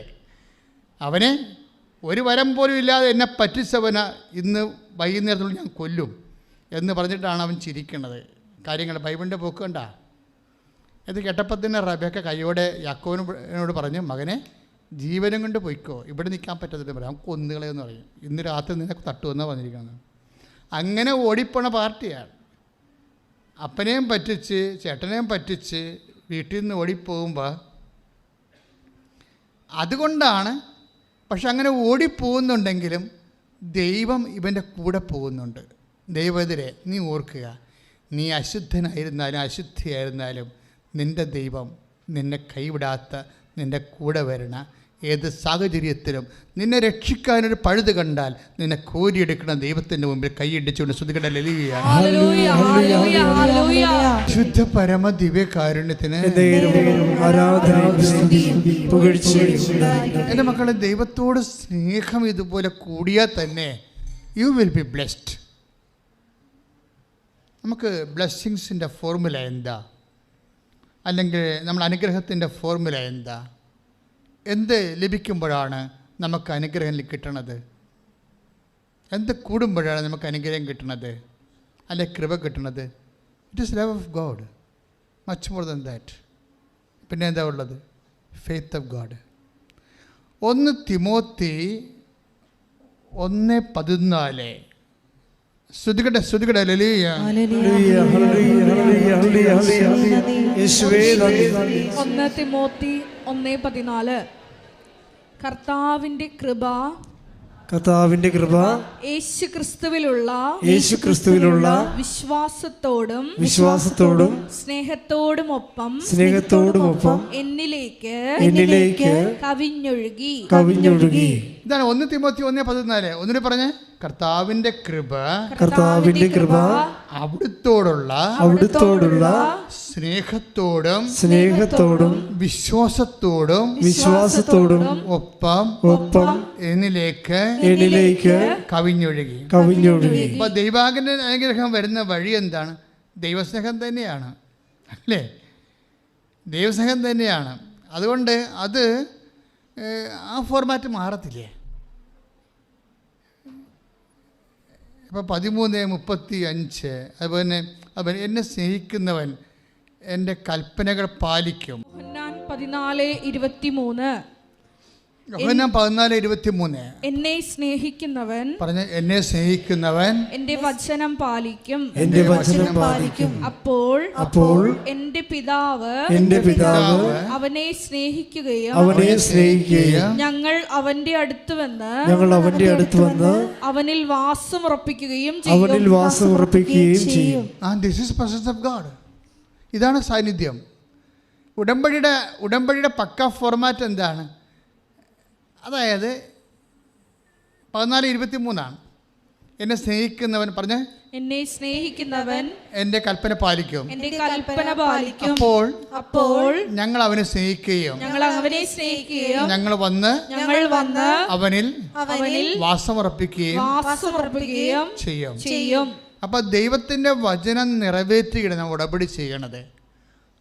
അപ്പൊ ദൈവത്തിന്റെ വചനം നിറവേറ്റണമെങ്കിൽ നമുക്ക് എന്താ വേണ്ടത്? ദൈവത്തോടുള്ള സ്നേഹം വേണം. ആ ദൈവത്തോടുള്ള സ്നേഹത്താൽ ദൈവത്തിൻ്റെ വചനം നിറവേറ്റി കഴിയുമ്പോൾ സ്വാഭാവികമായിട്ട് നമുക്ക് എന്താ കിട്ടുന്നത്? നെക്സ്റ്റ് എന്താണ്? The presence of God. ദൈവത്തിൻ്റെ ഞങ്ങൾ വന്ന് അവനിൽ വാസമുറപ്പിക്കും. പക്ഷേ ഈ വാസമുറപ്പിക്കുമ്പോൾ എന്താ കുഴപ്പം? ഉൽപ്പത്തിയിൽ എന്താ പറയണത്? 28:16 കർത്താവിൻ്റെ സ്ഥലമാണിത്, കർത്താവ് ഇവിടെ ഉണ്ട്, പക്ഷേ it is not known to me. എനിക്കത് മനസ്സിലായില്ല. പാപത്തിൻ്റെ ഒരു അവസ്ഥ കണ്ടില്ലേ? പാപാവസ്ഥയിലാണെങ്കിൽ ദൈവസാന്നിധ്യം ഉണ്ടെങ്കിൽ നമുക്കത് മനസ്സിലാകണം നിർബന്ധമില്ല. അതുകൊണ്ടാണ് ഉടമ്പടിയിൽ കുമ്പസാരിക്കണമെന്നൊക്കെ പറഞ്ഞതിൻ്റെ കാര്യം, പാപം ഉപേക്ഷിക്കണമെന്ന് പറഞ്ഞതിൻ്റെ കാരണം അതാണ്. മനസ്സിലായില്ലേ?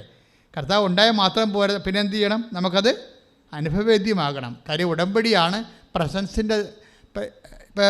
പ്രസൻസിൻ്റെ ഒരു സാക്ഷ്യം ഉണ്ടായില്ലേ, അലീഷയുടെ സാക്ഷ്യം. അലീഷയുടെ പ്രശ്നം എന്താ? അലീഷയ്ക്ക് തലകുത്തി പറഞ്ഞിട്ട് പോലും അവൾക്ക് വിസ പ്രോസസ്സിങ് നടക്കണില്ല. അപ്പോൾ അപ്പനും അമ്മയും എല്ലാവരും ഉടമ്പടി എടുത്തിട്ടുണ്ട്. ഒരു വീട്ടിൽ ഒരാൾക്ക് ഉടമ്പടി എടുക്കാൻ പറ്റത്തുള്ളൂ. പക്ഷേ ആദ്യം അപ്പനും അമ്മയാണ് എടുത്തെന്ന് തോന്നുന്നത്. അതിനുശേഷം അലീഷ ഒരു പ്രൈവറ്റ് വിഷയം അവളുടേതായിട്ട് മാത്രം വന്നപ്പോൾ അവളും കൂടി ഉടമ്പടി എടുത്തിട്ട് ഇവർ ഉടമ്പടി ടൈറ്റായിട്ട് പ്രാർത്ഥിക്കുകയാണ്. പ്രാർത്ഥനയും അതുപോലെ തന്നെ എല്ലാ കാര്യങ്ങളും സുവിശേഷം അറിയിക്കുന്നുണ്ട്. അതുപോലെ തന്നെ ഭക്ഷണമില്ലാത്ത ഭക്ഷണം കൊടുക്കുന്നു, വസ്ത്രമില്ലാത്ത വസ്ത്രം കൊടുക്കുന്നുണ്ട്. എല്ലാം കൃത്യമായിട്ട് ചെയ്തുകൊണ്ട് പോകുമ്പോൾ അലീഷ ഈശോയോട് അമ്മയോട് പറയും, അമ്മ ഉടമ്പടി അമ്മ തന്നെ പോകണം, സഞ്ചാരി മാതാവാണ്, അമ്മ തന്നെ പോയി എൻ്റെ വിസ സ്റ്റാമ്പ് ചെയ്യണം. അമ്മ സ്റ്റാമ്പ് ചെയ്യുമ്പോൾ എനിക്കിവിടെ കാനഡയിൽ അമ്മ എൻ്റെ വിസ സ്റ്റാമ്പ് ചെയ്യുമ്പോൾ എനിക്കിവിടെ ഇരുന്ന് അറിയണം. അതാണ് പ്രശ്നം. അപ്പോൾ ഉടനെ ഇവളിപ്പോൾ ഒരു 2-3 ദിവസം കഴിഞ്ഞപ്പോൾ ഇവിടെ പെട്ടെന്ന് വിളിച്ച് പറയും, അമ്മയോട് പറയും എൻ്റെ വിസ സ്റ്റാമ്പ് ചെയ്ത്, എൻ്റെ വിസ സ്റ്റാമ്പ് ചെയ്ത്. അപ്പോൾ പറഞ്ഞ് നിനക്കെങ്ങനെ അറിയാം? മുല്ലപ്പൂവിൻ്റെ മണം വന്നെന്ന്.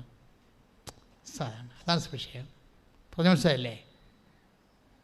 എനിക്ക് അമ്മ എനിക്ക് സൈൻ തന്നിട്ടുണ്ട്, ഇപ്പോൾ എനിക്ക് മുല്ലപ്പൂവിൻ്റെ സ്മെല്ല് വന്നു. അതിൻ്റെ അർത്ഥം എന്താണ്? അമ്മ എൻ്റെ വിസ ഞാൻ പറഞ്ഞ പോലെ സ്റ്റാമ്പ് ചെയ്തിട്ടുണ്ട്. അപ്പോൾ വിത്തിൻ നോ ടൈം ആ സ്റ്റാമ്പ് ചെയ്ത വിസ അവർക്ക് കിട്ടും. ശ്രുതികടെ ഹല്ലേലൂയ. ഇത് ആത്മബന്ധത്തിൻ്റെ ഒരു വലിയ അനിർവചനീയമായ ഒരു അനുഭവ ലോകമാണ്. ബുദ്ധി കൊണ്ട് മാത്രം പദാർത്ഥങ്ങളെ കാര്യങ്ങളെ സമീപിക്കുന്നവർക്ക് ഇതിൻ്റെ ABCD അറിയാൻ പറ്റത്തില്ല.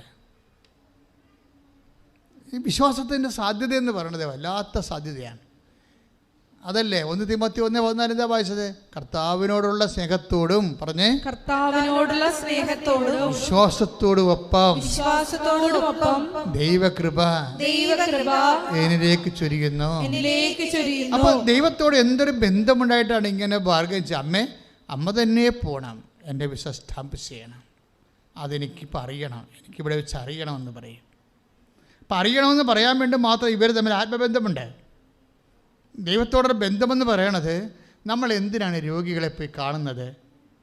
നമ്മൾ എന്തിനാണ് പാവപ്പെട്ടവർക്ക് നമ്മുടെ നല്ല വസ്ത്രങ്ങളൊക്കെ നമ്മൾ പങ്കുവെക്കണത്? എന്തുകൊണ്ടാണ് സഹായിക്കാൻ പറ്റുന്ന മേഖലയെല്ലാം സഹായിക്കണത്? Only one basis. എന്താണ്? ഈ 14:23 യോഹന്നാൻ്റെ സുവിശേഷം. Read it again. ശ്രുതികടെ ഹല്ലേലൂയ.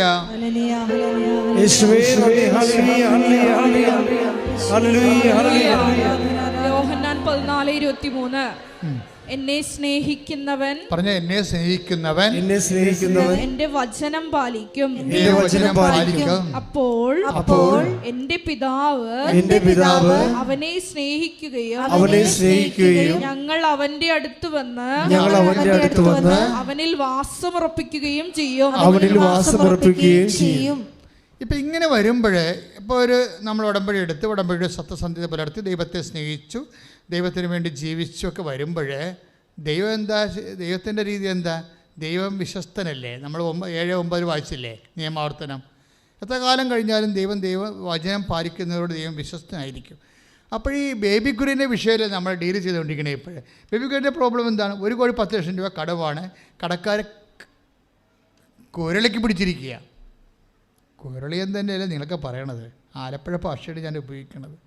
നിങ്ങൾക്ക് വേറെ വല്ലതാണ് അവനോട് വിചാരിക്കുന്നത്. അതായത് കഴുത്തിന് പിടിച്ചിരിക്കുക, അനങ്ങാൻ പാടില്ല, ശ്വാസം എടുക്കാൻ പറ്റണില്ല. കടവാണേ, കളിയല്ലേ.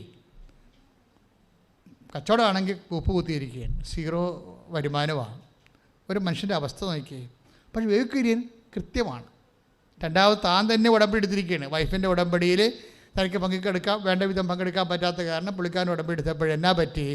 സാന്നിധ്യം വരാൻ പറ്റി. സാന്നിധ്യം മുല്ലപ്പൂ മാത്രമല്ലേ. Anything can be a medium of the presence for those who take covenant prayer. നിങ്ങൾക്ക് ദൈവം ഏതെങ്കിലും വിധത്തിലൊക്കെ, ഇപ്പം നമുക്കറിയാമല്ലോ മർക്കോസിൻ്റെ സുവിശേഷം 16:12 വായിച്ചുള്ളൂ. ശ്രുതിയുടെ 16:12 മർക്കോസ് സുവിശേഷം. ശ്രുതിയുടെ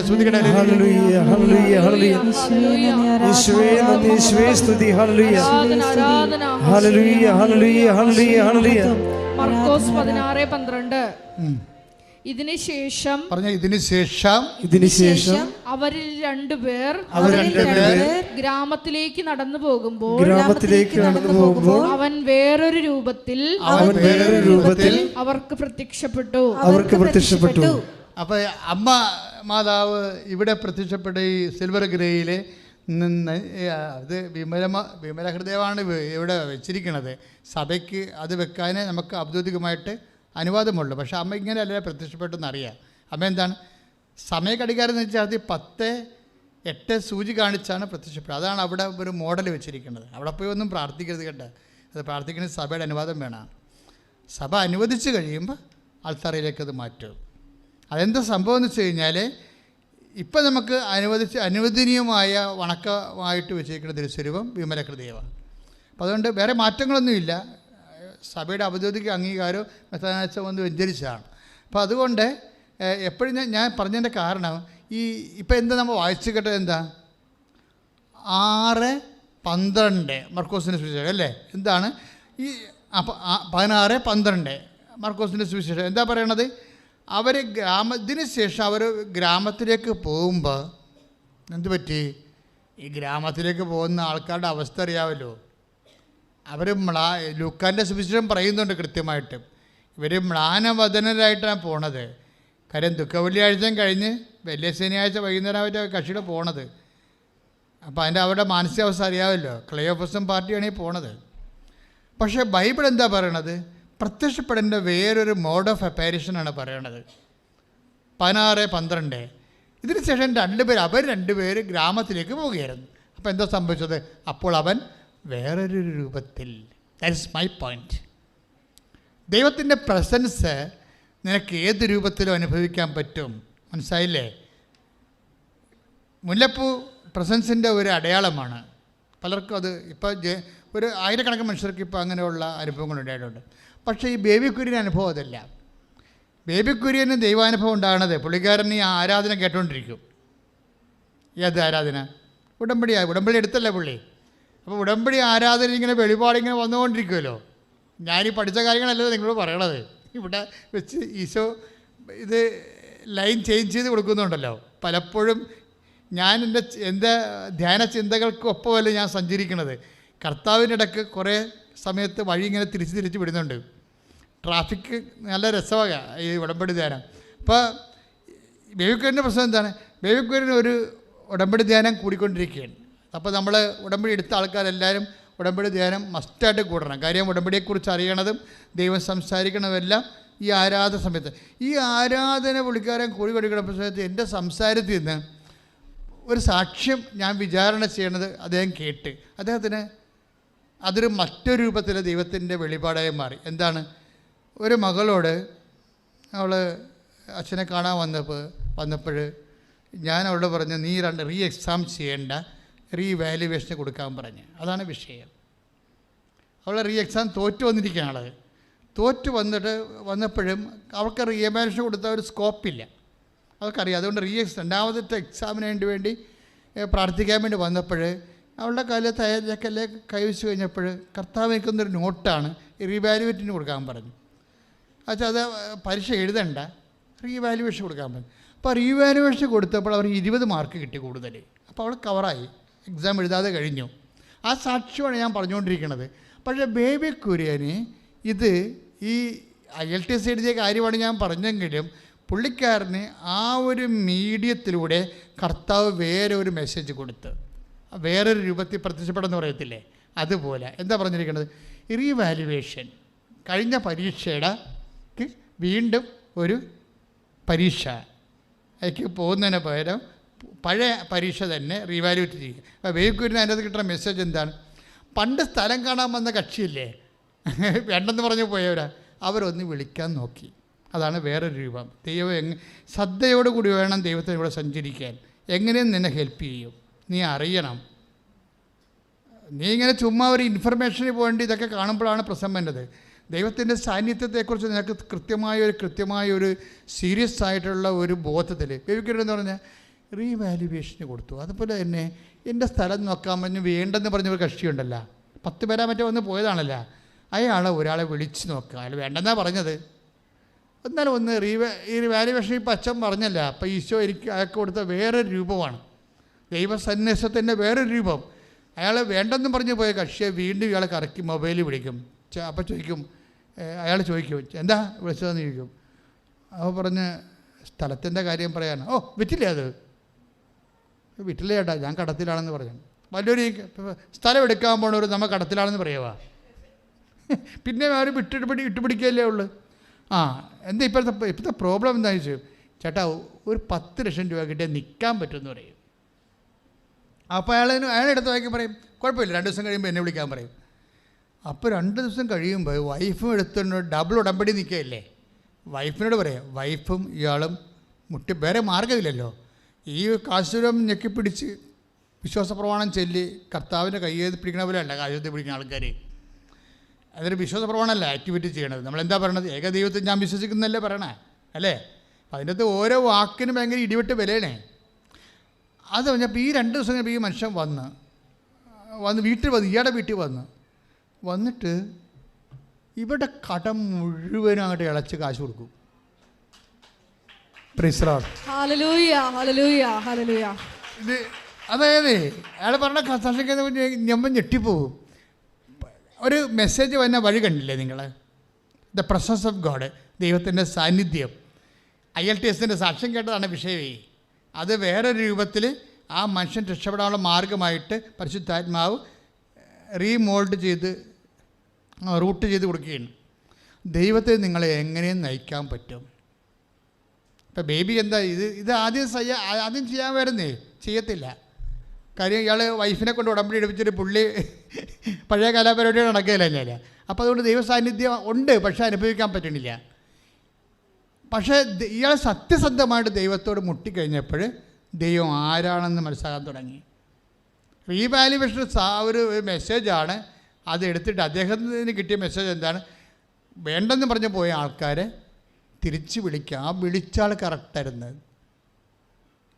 അയാൾ വന്നിട്ട് സ്ഥലം എടുത്ത് എഗ്രിമെൻ്റ് ആയി കഴിഞ്ഞപ്പോൾ തന്നെ അയാളുടെ കടങ്ങൾക്കെല്ലാം നിവൃത്തിയാകുന്ന രീതി കാശ് കൊടുത്തു. ഇനി പ്രമാണം ചെയ്താൽ മാത്രം മതി. അപ്പം പ്രമാണത്തിന് മുമ്പ് തന്നെ കടം തീർന്നിരിക്കണിപ്പോൾ.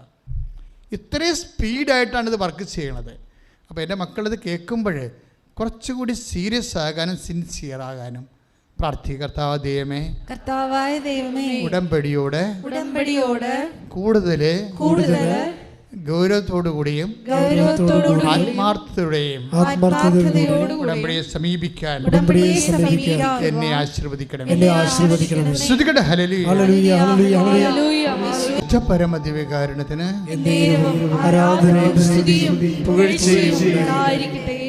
മക്കളെ, ഇപ്പോഴും നമ്മൾ യേശുനാമത്തിൽ പ്രാർത്ഥിക്കാൻ പോകുന്നു. പിതാവ് ദൈവത്തോട് നിങ്ങളുടെ മേൽ കൈനീട്ടാൻ വേണ്ടി യേശുനാമത്തിൽ പ്രാർത്ഥിക്കുന്ന സമയമാണ്.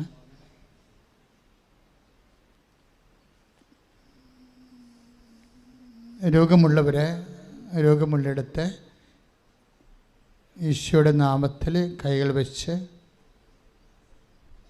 രോഗത്തെ സൗഖ്യത്തിനായി സമർപ്പിക്കേണ്ടതാണ്. ഇപ്പോഴും ഈശോ കാണിക്കുന്നത് കൈകളുടെ വിരലുകളുടെയൊക്കെ ഇടയിൽ, തുടയുടെ ഇടയിലൊക്കെ ഇങ്ങനെ ശരീരം അഴുകുന്ന വ്യക്തിയെ കർത്താവ് കാണിക്കുന്നുണ്ട്. വ്യക്തികളെ കർത്താവ് സുഖപ്പെടുത്തുന്ന സൂചനയാണ് നമുക്ക് ലഭിക്കുന്നത്. നെറ്റിയിൽ പാണ്ടുള്ളവർ, നെറ്റിയിൽ പാണ്ടാണ് ആദ്യം തുടങ്ങിയത്. മുഴിയുടെ അടിയിൽ വെളുത്ത കളറ്, പിന്നെ നെറ്റിയായിട്ട് പടർന്ന്, പിന്നെ ചിലർക്ക് ചുണ്ടിൽ പാണ്ട്. അവരെല്ലാവരെയും ഇപ്പോഴും ഓൺലൈനിലുള്ളവരും ആ പാണ്ട് സ്ഥലങ്ങളിലെല്ലാം കൈവച്ചുകൊണ്ട് യേശുനാമത്തിൽ കർത്താവിൻ്റെ രക്തം തളിക്കപ്പെടാൻ വേണ്ടി സ്തുതിക്കട്ടെ.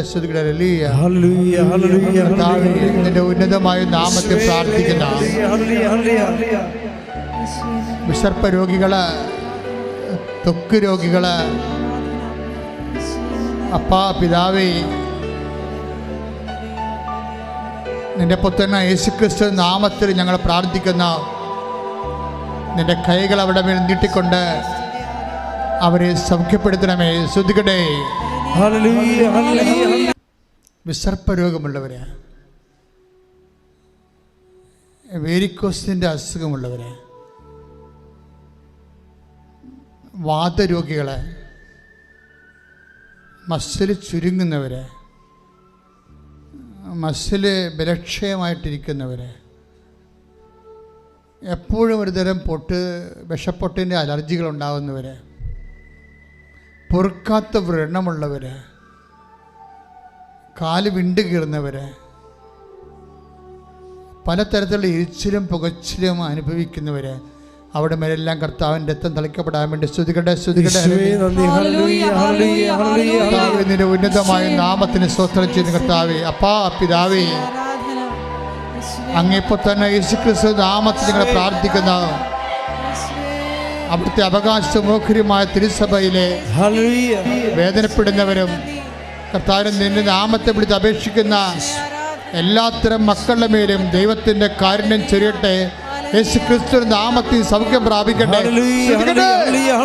ശുദ്ധ പരമ ദിവ്യകാരുണ്യത്തിന്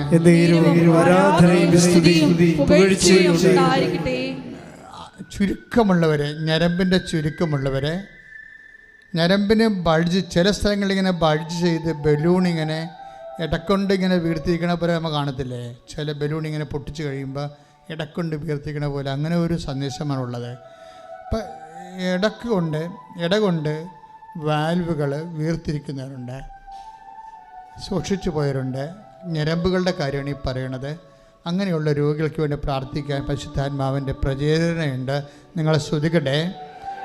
കർത്താവേ, നിൻ്റെ ഉന്നതമായ നാമത്തിന് സ്തോത്രം ചെയ്യുന്നു. അപ്പാ പിതാവേ, അങ്ങേപ്പോൾ തന്നെ യേശുക്രിസ്തു നാമത്തിൽ ഞങ്ങൾ പ്രാർത്ഥിക്കുന്ന ഞരമ്പ് സൂക്ഷിച്ചു പോയവരും ചുരുങ്ങിപ്പോയവരും ബൾജ് ചെയ്യുന്നവരും വീർത്തു വരുന്നവരും യേശു ക്രിസ്തുവിന്റെ നാമത്തിൽ സൗഖ്യം പ്രാപിക്കട്ടെ. ശ്രദ്ധിക്കട്ടെ. ഹല്ലേലൂയ ഹല്ലേലൂയ ഹല്ലേലൂയ യേശുവേ ഹല്ലേലൂയ ഹല്ലേലൂയ മഹത്വം മഹത്വം ആരാധന പരിശുദ്ധ പരമ ദിവ്യകാരുണ്യത്തിന് ആരാധനയും സ്തുതിയും പുകഴ്ചയും ഉണ്ടായിരിക്കട്ടെ. എൻ്റെ മക്കളെ, നമ്മുടെ പിൻകഴുത്തിന് താഴേക്കുള്ള നട്ടലിൻ്റെ ഭാഗങ്ങളില്ലേ, അവിടെ ചിലപ്പോഴ് വളഞ്ഞിരിക്കുന്നവരെയും അതുപോലെ തന്നെ അവിടെ ഇങ്ങനെ ബട്ടൺ പോലെ ഇങ്ങനെ പൊന്തിയിരുന്നിട്ട് അസ്ഥിക്ക് ശോഷണം വരുന്നവരും ഇങ്ങനെ തല കുനിഞ്ഞു പോകുന്നവരെയൊക്കെ കാണിക്കുന്നുണ്ട് ഈശോ. അവരെല്ലാം നടുവെല്ലിനെ മുഴുവൻ ബോട്ടം മുതൽ അതിന് മുകളിൽ ടോപ്പ് മുതൽ ബോട്ടം വരെ നടുവെല്ലിനെ ഒഴിഞ്ഞുകൊണ്ട് ഈശോയുടെ വലത് കരത്താൽ സ്പർശിക്കുന്നതിന് വേണ്ടി പ്രാർത്ഥിച്ചുകൊണ്ട് കർത്താവേ, അത്ഭുതം പ്രവർത്തിക്കണമേ. അപ്പാ പിതാവേ, അങ്ങേ പുത്രന യേശുക്രിസ്തു നാമത്തില് നടുവെല്ലിനെ സ്പൈനൽ കോഡിനെ യേശു നാമത്തിൽ സൗഖ്യമാകട്ടെ.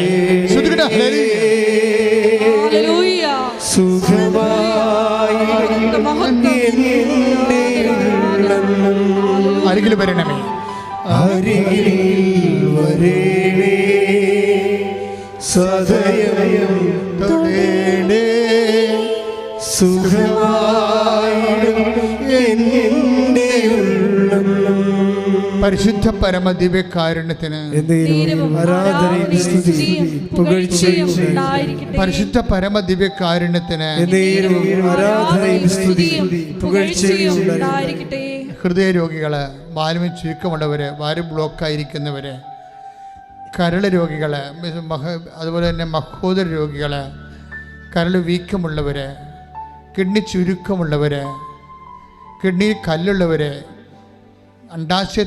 ഗർഭാശയത്തിൽ വീക്കമുള്ളവർ, സിസ്റ്റുള്ളവർ, അണ്ടാശയത്തിൽ അതുപോലെ തന്നെ സിസ്റ്റുള്ളവർ, PCOD രോഗികൾ, അവരെല്ലാം സമർപ്പിച്ചുകൊണ്ട് മുഴകൾ, അതുപോലെ തന്നെ സിസ്റ്റുകൾ, അതുപോലെ തന്നെ ബ്ലോക്കുകൾ, ശരീരത്തിലുള്ള കല്ലുകൾ യേശുനാമത്തിൽ മാറിപ്പോകട്ടെ.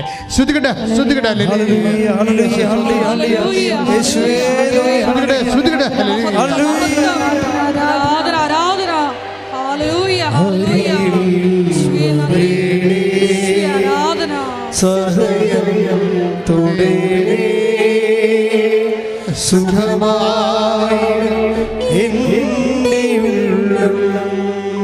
അരികിൽ വരേണേ, സദയം തൊടേണേ, സുഖമായിടും എൻ്റെ ഉള്ളം. പരിശുദ്ധ പരമ ദിവ്യകാരുണ്യത്തിന് ആരാധനയും സ്തുതിയും പുകഴ്ചയും ഉണ്ടായിരിക്കട്ടെ. മക്കളെ, കൈ പൊക്കാനും പറ്റാത്തവര്, നടക്കാൻ പറ്റാത്തവര്, നടക്കുമ്പോൾ തെന്നുന്നവര്, പൊതുസമൂഹത്ത് വന്ന പേടിച്ച് പതച്ചാടി എപ്പിലെപ്സിയെപ്പോലെ, ജന്യരോഗം പോലെ, അപസ്മാരം പോലെ പിടച്ചു തല്ലി വീഴുന്നവർ, അങ്ങനെ ന്യൂറോട്ടിക്കായിട്ട് എല്ലാ മക്കളുടെ പേരും കർത്താവിൻ്റെ രക്തം നിറയട്ടെ.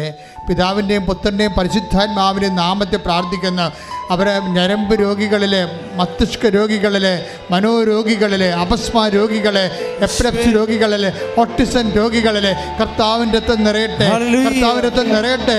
മാരക രോഗങ്ങളെ യേശു നാമത്തിൽ മാറിപ്പോകട്ടെ. ശ്രദ്ധിക്കട്ടെ.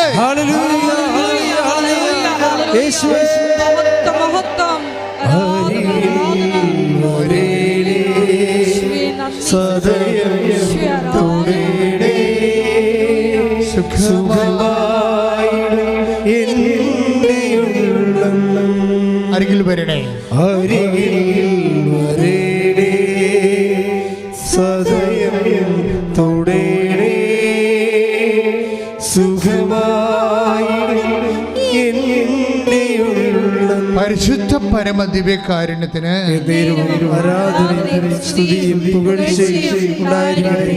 സ്രാവരോഗികൾക്ക് വേണ്ടിയൊക്കെ പ്രാർത്ഥിക്കാം. അപ്പോൾ ചിലർ അറിയാതെ എപ്പോഴും കണ്ണിൽ നിന്ന് പഴുപ്പോ കണ്ണീരോ അതിന് കട്ടിയുള്ള ജലമൊക്കെ വരത്തില്ലേ. ചിലർക്ക് ചെവിയിൽ നിന്ന് പഴുപ്പും ചോരയൊക്കെ വന്നെ കാണാം. ചിലർക്ക് ചെല്ലുമ്പോൾ ഇങ്ങനെ കൺട്രോളില്ലാതെ വായിൽ നിന്ന് തുപ്പൽ വന്നെ കാണാം. ചിലർക്ക് മൂത്രമറിയാതെ പോകുന്നവരുണ്ട്. ബ്ലീഡിങ് വന്നിട്ട് പീരീഡ്സ് കഴിഞ്ഞിട്ട് നിൽക്കാതിരിക്കുന്നവർ 10-12 ദിവസം നീണ്ടു പോകുന്നവരുണ്ട്. ചിലപ്പോൾ വെള്ളപ്പൊക്കിൻ്റെ അസുഖമുള്ളവരുണ്ടാകുന്നു. ചിലപ്പോൾ മലമറിയാതെ പോകുന്നവരുണ്ടാകും. അവരെല്ലാം സ്പർശിക്കാൻ വേണ്ടി സ്തുതിക്കട്ടെ. കർത്താവേ, നിൻ്റെ ഉന്നതമായ നാമത്തിന് സ്തോത്രം ചെയ്യുന്ന കർത്താവേ, കർത്താവേ, നിൻ്റെ വിശുദ്ധ പൗരോഹിത്യത്തെ മഹത്വപ്പെടുത്തണമേ. 36 വർഷം ഞാൻ അർപ്പിച്ച കൃപായുടെ യോഗ്യതയാൽ കൃപാസമൽത്താറെ ജീവനോടെ പ്രത്യക്ഷപ്പെട്ട മാതാവിൻ്റെ മാധ്യസ്ഥത്തിൽ മാരക രോഗങ്ങൾ, സ്രാവരോഗങ്ങൾ യേശുനാമത്തിൽ ഈ നിമിഷം മാറിപ്പോകട്ടെ. ശ്രുതിക്കട്ടെ. ഹല്ലേലൂയ, ഹല്ലേലൂയ, ഹല്ലേലൂയ. യേശുവേ നന്ദി. ഹല്ലേലൂയ. മഹത്വം സദയം തുടരേ സുഖമായി എൻ്റെ ഉള്ളം. പരിശുദ്ധ പരമദിവ്യകാരുണ്യത്തിന് ആരാധനയും സ്തുതിയും പുകഴ്ചയും ഉണ്ടായിരിക്കട്ടെ. അസ്ഥികളെ സമർപ്പിച്ച് പ്രാർത്ഥിക്കാം. അസ്ഥി ഒടിഞ്ഞവരെ, അസ്ഥി കൂടാത്തവരെ, അസ്ഥി ഒടിഞ്ഞതിൻ്റെ പേര്, അപകടത്തിൽപ്പെട്ട് ഒടിഞ്ഞതിൻ്റെ പേരിൽ ബലക്ഷയം അനുഭവിക്കുന്നവരെ, അകത്ത് കമ്പിയിട്ടിരിക്കുന്നവരെ, അസ്ഥി ഉരുക്കമുള്ള രോഗികൾ, അസ്ഥിക്ഷയമുള്ള രോഗികൾ, പല്ലും എല്ലുമൊക്കെ ഒടിഞ്ഞു പോകുന്ന തരത്തിലുള്ള രോഗികൾ, അങ്ങനെയുള്ള ഓരോ രോഗികളുടെ മേലും കർത്താവിൻ്റെ രക്തം തളിക്കപ്പെടാൻ വേണ്ടി സ്തുതിക്കട്ടെ. കർത്താവേ, നിന്റെ വിശുദ്ധമായ രക്തം അസ്ഥികളിൽ തളിക്കണമെന്ന് പ്രാർത്ഥിക്കുന്നു. എസെക്കിയേൽ 37 പ്രാർത്ഥിക്കുന്നു. യേശുവിൻ്റെ രക്തത്തിലെ അസ്ഥികൾ പുതുതാകുകയും ശക്തിപ്പെടുകയും ചെയ്യട്ടെ. I command you in the name of Jesus Christ to be healed. Hallelujah, ഹല്ലേലൂയ, ഹല്ലേലൂയ. മഹത്വം, മഹത്വം.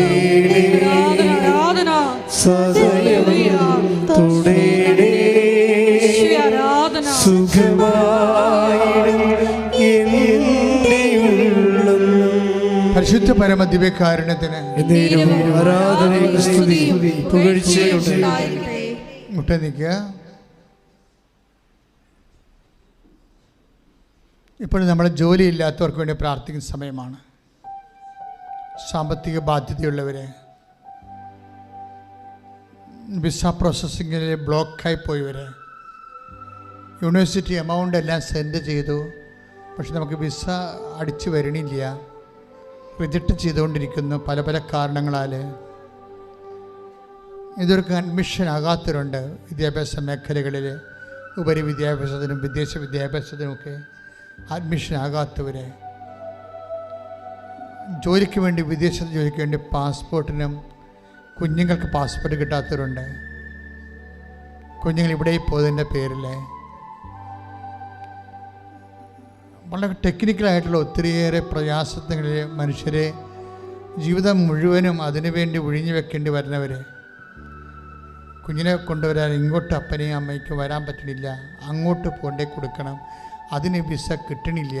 ഇങ്ങനെയൊക്കെ വല്ലാത്ത പുതിയ കാലത്തെ പുതിയ ജീവിതത്തിലെ പുതിയ പ്രയാസങ്ങളുമായിട്ട് മനുഷ്യരെ വിഷമിക്കുകയാണ്. പലതരത്തിൽ പല ഡേറ്റുകളും ഡീബാറാകാൻ പോകുന്നു, ചില റാങ്ക് ലിസ്റ്റുകൾ ക്യാൻസലാകാൻ പോകുന്നു, അവസാനത്തെ കാത്തിരിപ്പും അസ്തമിച്ചു പോകുന്ന അവസ്ഥകൾ, ചിലപ്പോൾ ഭാഗുടമ്പോൾ ചിലർക്ക് നടക്കണില്ല, ചിലർ മനഃപൂർവ്വം ഒപ്പിട്ട് കൊടുക്കത്തില്ല, നമ്മളെ ഗതി പിടിക്കുമെന്ന് ഓർത്തുകൊണ്ട് മനഃപൂർവ്വം വട്ടം ചവിട്ടി നിൽക്കുന്നവരുണ്ട്. അതുപോലെ തന്നെ ചിലർക്ക് ലോൺ കിട്ടുന്നില്ല, കിട്ടാൻ സാധ്യത ഉണ്ടായിട്ട് പോലും മനഃപൂർവ്വം അത് വെച്ച് താമസിപ്പിക്കുന്ന, ഇങ്ങനെ സാമ്പത്തികമായിട്ടൊരു ഫ്ലോ നടക്കണില്ല, കച്ചവടം പൊട്ടിപ്പോകുന്ന അവസ്ഥകൾ, കടകളിൽ കച്ചവടം ഇല്ലാത്ത അവസ്ഥകൾ, പുതുതായിട്ട് എന്ത് ചെയ്യണം, എങ്ങനെ ജീവിക്കും, എങ്ങനെ മക്കളെ പോറ്റാൻ പറ്റുമെന്ന് അറിയാൻ പാടില്ലാതെ ജപ്തി നടപടിയെ ഭീഷണിയെ നേരിടുന്നവർ, വാടക കെട്ടിടങ്ങൾ വിൽക്കാതെ കിടക്കുന്നവർ, അതുപോലെ തന്നെ കൊടുക്കാതെ വാടക എടുക്കാനില്ലാതെ വെറുതെ ബിൽഡിങ്ങുകൾ കിടന്നിട്ട് ബാങ്കിൽ അതിൻ്റെ ലോൺ കൂടി വരുന്നവർ, ഫ്ലാറ്റ് കിടന്നതിന് ശേഷം വീടുകൾ കിടന്നതിന് ശേഷം വിൽക്കാൻ പറ്റാത്തതിൻ്റെ പേരിൽ ലോൺ കൂടിയിട്ട് അത് മുടക്കുമ്പോഴേക്കാൾ കൂടുതൽ കടമായി മാറിയിട്ട് ചത്ത് കളയണം തോന്നുന്ന രീതിയിലുള്ള വളരെ മാനസിക സംഘർഷത്തിൽ കഴിയുന്ന വിഷമങ്ങൾ അനുഭവിക്കുന്നവരുടെ മേലെല്ലാം കർത്താവിൻ്റെ വിടുതൽ ലഭിക്കാൻ വേണ്ടി സ്തുതിക്കട്ടെ.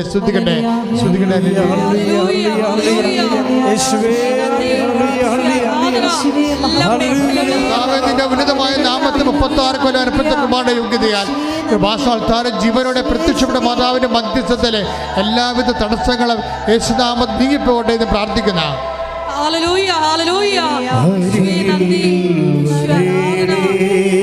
ദുരിതങ്ങള്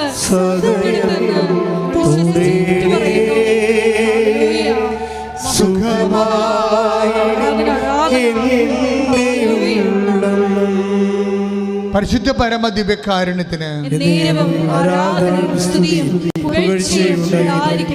ഡൈവേഴ്സ് നടക്കാൻ വേണ്ടി പ്രാർത്ഥിക്കുന്നവരുണ്ട്. ഡൈവേഴ്സ് നടക്കല്ലേ എന്ന് പറഞ്ഞ് പ്രാർത്ഥിക്കുന്നവരുണ്ട്. എല്ലാവരുടേതും വേദന തന്നെയാണ്. ഇപ്പം എല്ലാ മേഖലകളിലും കേസ്, കോടതി കേസ് ആയിരിക്കുന്നവരെ, വിചാരണ കേസ് തുടങ്ങിയിരിക്കുന്നവരെ, ജഡ്ജ്മെൻറ്റ് വരാൻ പോകുന്നവരെ, എന്തൊരു ജഡ്ജ്മെൻ്റ് ആയിരിക്കും എന്നറിയാൻ പാടില്ലാതെ വേദനിക്കുന്നവരെ, അതുപോലെ അങ്ങനെയുള്ള എല്ലാവരെയും സമർപ്പിച്ചുകൊണ്ട് പ്രാർത്ഥിക്കണം. സ്ഥലം വിൽക്കാത്തവർ, അതുപോലെ തന്നെ കൊടുത്ത പണം തിരികെ ലഭിക്കാതെ വലിയ കടത്തിൽ ജീവിക്കുന്നവർ, കള്ളക്കേസിൽ അകപ്പെട്ടിരിക്കുന്നവർ, അവരുടെ മേലെല്ലാം കർത്താവിൻ്റെ കൃപയും കാരുണ്യം ചെയ്യാൻ വേണ്ടി അമ്മയുടെ മധ്യസ്ഥതയിൽ പ്രാർത്ഥിക്കുന്നു. ശ്രുതിക്കട്ടെ.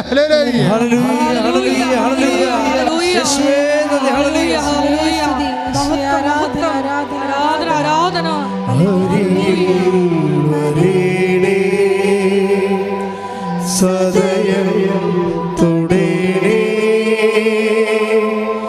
സുഖമായി എൻ്റെ ഉള്ളം. ചിലർക്കെല്ലാം ഭയങ്കര കൺഫ്യൂഷനാണ്. വയസ്സ് 10, 36, 34, 30 കല്യാണം കഴിക്കണോ, അത് ജോലി കിട്ടിയിട്ട് മതിയോ, ഇങ്ങനെ ജോലി കിട്ടട്ടെ എന്നൊക്കെ പറഞ്ഞിങ്ങനെ കല്യാണം നീട്ടിക്കൊണ്ടുപോയി. അങ്ങനെ അവസാനം ജോലിയുമില്ല, കല്യാണമില്ലാതെ അന്വേഷിക്കുന്ന ആണുങ്ങളും പെണ്ണുങ്ങളുമുണ്ട്. അവരെല്ലാം കർത്താവേ, ഞാൻ ഈ വർഷങ്ങളെല്ലാം നടത്തിയിട്ടുള്ള ആരാധനകളുടെയും സർവോപരി അൾത്താറയിൽ പ്രത്യക്ഷപ്പെട്ട അമ്മയുടെ മാധ്യസ്ഥത്തിൽ ഞാൻ അവരുടെ ഇരുളുമൂടിയ ഇനി ഒരടിമ എങ്ങനെ മുന്നോട്ട് പോകുന്ന അറിയാൻ പാടില്ലാത്ത തടസ്സപ്പെട്ടിരിക്കുന്ന അവരുടെ ജീവിത ഭാരങ്ങളെ, തടസ്സങ്ങളെ യേശുവിൻ്റെ നാമത്തിൽ മാറിപ്പോകാൻ വേണ്ടി ഈശോയുടെ നാമത്തിൽ വിടുതൽ ലഭിക്കുന്നതിന് വേണ്ടി പ്രാർത്ഥിക്കുന്നു.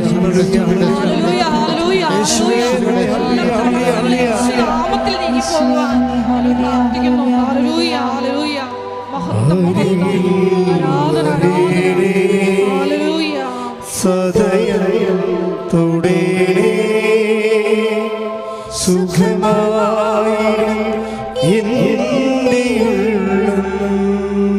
നടക്കാത്ത പല കാര്യങ്ങളും നടക്കാവുന്നതേ ഉള്ളൂ എന്നാണ് നമ്മളെ സാക്ഷ്യങ്ങൾ കേൾക്കുമ്പോൾ മനസ്സിലാകുന്നത്.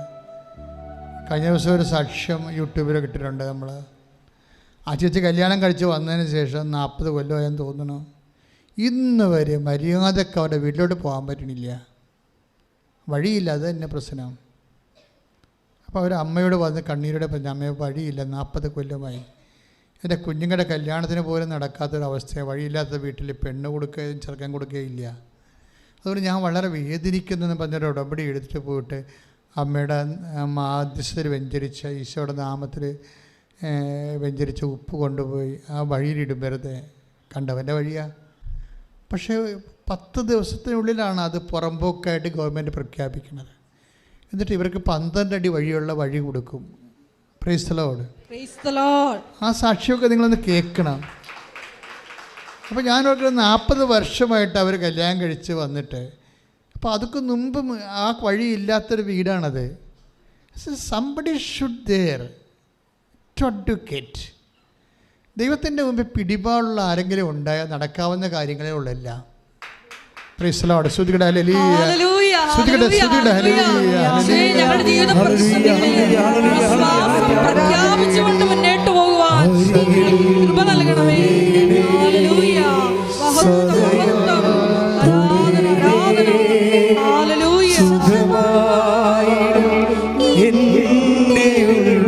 അരികിൽ വരണമേ. സദയം തുടരേ സുഖമായിടും എൻ്റെ ഉള്ളം. മക്കളില്ലാത്തവരെ, ഞാൻ ഈ മക്കളില്ലാത്തവരുടെ ശരിക്കും വേദന അനുഭവിക്കുന്ന ഒരാളാണ്. അതെന്ന് വെച്ച് കഴിഞ്ഞാൽ നമുക്ക് നിങ്ങൾക്ക് മക്കളുള്ളവർക്ക് അതിൻ്റെ വേദന മനസ്സിലാവത്തില്ല. ഏറ്റവും കൂടെ പ്രയാസപ്പെടുന്നത് ഈ മക്കളില്ലാത്ത ചേച്ചിമാരാണ്. ശരിക്കും അവരുടെയൊക്കെ വേദന പറയാൻ പോലും പറ്റത്തില്ല. നിങ്ങളോർക്കോ എന്നാ മക്കളില്ല ഇല്ലാത്തതിലേ ഉള്ളതെന്ന് പറഞ്ഞ് നിങ്ങൾ പറയും. പക്ഷേ അങ്ങനെയല്ല പ്രശ്നം. അവർ ചാകാൻ വരെ തയ്യാറാണ് ഒരു കുഞ്ഞിനെ കിട്ടാൻ വേണ്ടി. അത്രയുടെ ഒരു ഇമോഷണൽ സെറ്റപ്പ് അതാണ്. അപ്പം ഞാൻ അവരെയൊക്കെ ശരിക്കും കുറേ നേരം പ്രാർത്ഥിക്കും അവരെ. കാര്യം കർത്താവ് കണ്ണ് തോന്നുവോളൂ, അങ്ങനെ ഒരു വചനയില്ലേ 43, കർത്താവേ അങ്ങേക്ക് ഞങ്ങളുടെ മേൽ കരുണ തോന്നുന്നത് വരെ എന്നും പറഞ്ഞ് സങ്കീർത്തനം പറയും. ആ കരുണ തോന്നുവോളും ഞങ്ങളുടെ കണ്ണുകൾ നിൻ്റെ മുമ്പിലേക്ക് ഇങ്ങനെ ഊന്നിക്കൊണ്ടിരിക്കുമെന്ന്. എൻ്റെ മക്കളെ സങ്കീർത്തനത്തിൽ ആ ദൈവാനുഭവം ഭയങ്കരമാണ്. അത് നിങ്ങളൊന്ന് അനുവർത്തിക്കണം, നല്ലതാണ്. എനിക്ക് തോന്നുന്നു 143:2 സങ്കീർത്തനം. 123 സങ്കീർത്തനം 2-ാം തിരുവചനം വായിച്ചുള്ളൂ. ദാസന്മാരുടെ കണ്ണുകൾ എന്ന് പറഞ്ഞു. ദാസന്മാരുടെ കണ്ണുകൾ ദാസന്മാരുടെ കണ്ണുകൾ യജമാനന്റെ കയ്യിലേക്കെന്ന പോലെ ദാസിയുടെ കണ്ണുകൾ സ്വാമിനിയുടെ കയ്യിലേക്കെന്ന പോലെ ഞങ്ങളുടെ ദൈവമായ കർത്താവിന് ഞങ്ങളോട് കരുണ തോന്നുവോളം ഞങ്ങളുടെ കണ്ണുകൾ അങ്ങേ നോക്കി പാർത്തിരിക്കുന്നു. ഇതാണ് എൻ്റെ ഒരു മെക്കാനിസം എന്ന് പറയുന്നത്. ഇതാണ് രീതി. കർത്താവിന് കരുണ തോന്നുവോളും കർത്താവിനെ തന്നെ നോക്കിക്കൊണ്ടിരിക്കും, വാക്കിലും പ്രവൃത്തിയിലും വിചാരങ്ങളിലും. അതുകൊണ്ട് ഞാൻ മക്കളോട് പറഞ്ഞു, മക്കളെ ഇതൊന്നും പ്രശ്നമില്ല. അമ്മ ഈശോ ഒരു വാഗ്ദാനം നമുക്ക് തന്നിട്ടുണ്ട്, ഈ കല്ലിൽ നിന്ന് എബ്രാഹത്തിൻ്റെ സന്തതികളെ ജനിപ്പിക്കുമെന്ന്.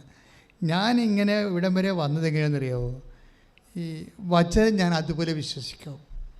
ഞാൻ അതിൻ്റെ അലങ്കാരപ്പണിയായിട്ട് കാണിക്കത്തില്ല. അങ്ങനെ അത് സിംബോളിക്കാണ്. അത് textual criticism, form criticism, hermeneutics എന്നൊക്കെ പറഞ്ഞ് സെമിനാരിൽ കുറേ സാങ്കേതിക വ്യാഖ്യാനം, ഈ സാധനം ഒന്നും ഞാൻ അപ്ലൈ ചെയ്യത്തില്ല. ഞാൻ പറയും എൻ്റെ കർത്താവ് പറഞ്ഞതാണ്, അത് ഞാൻ അതുപോലെ വിശ്വസിക്കും. Praise the Lord. സ്തുതികളെ. അതായത് നിങ്ങളെ പല വചനങ്ങളും ജീവിതബന്ധിയായ വചനങ്ങൾ, ജീവിതത്തോട് ഘടിപ്പിക്കപ്പെട്ട വചനങ്ങളുണ്ട്. അതിൻ്റെ മക്കൾ അതുപോലെ അങ്ങ് വിശ്വസിക്കാനുള്ള കൃപയ്ക്ക് വേണ്ടി പ്രാർത്ഥിക്കണം. അപ്പോൾ എന്താ പ്രശ്നം? കർത്താവ് പറഞ്ഞാൽ ഈ കല്ലിൽ നിന്ന് എബ്രായ സന്തതി ജനിപ്പിക്കുമെന്ന് അല്ലേ? 3:9. ശ്രുതികടെ യോഹന്നാന്റെ സുവിശേഷം അല്ലേ? മത്തായി 3:9 വായിച്ച ശ്രുതികടെ.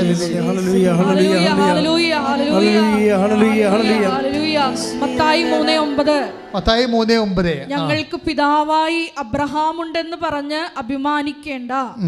ഈ കല്ലുകളിൽ നിന്ന് അബ്രാഹത്തിന് സന്താനങ്ങളെ പുറപ്പെടുവിക്കുവാൻ ദൈവത്തിന് കഴിയുമെന്ന് ഞാൻ നിങ്ങളോട് പറയുന്നു.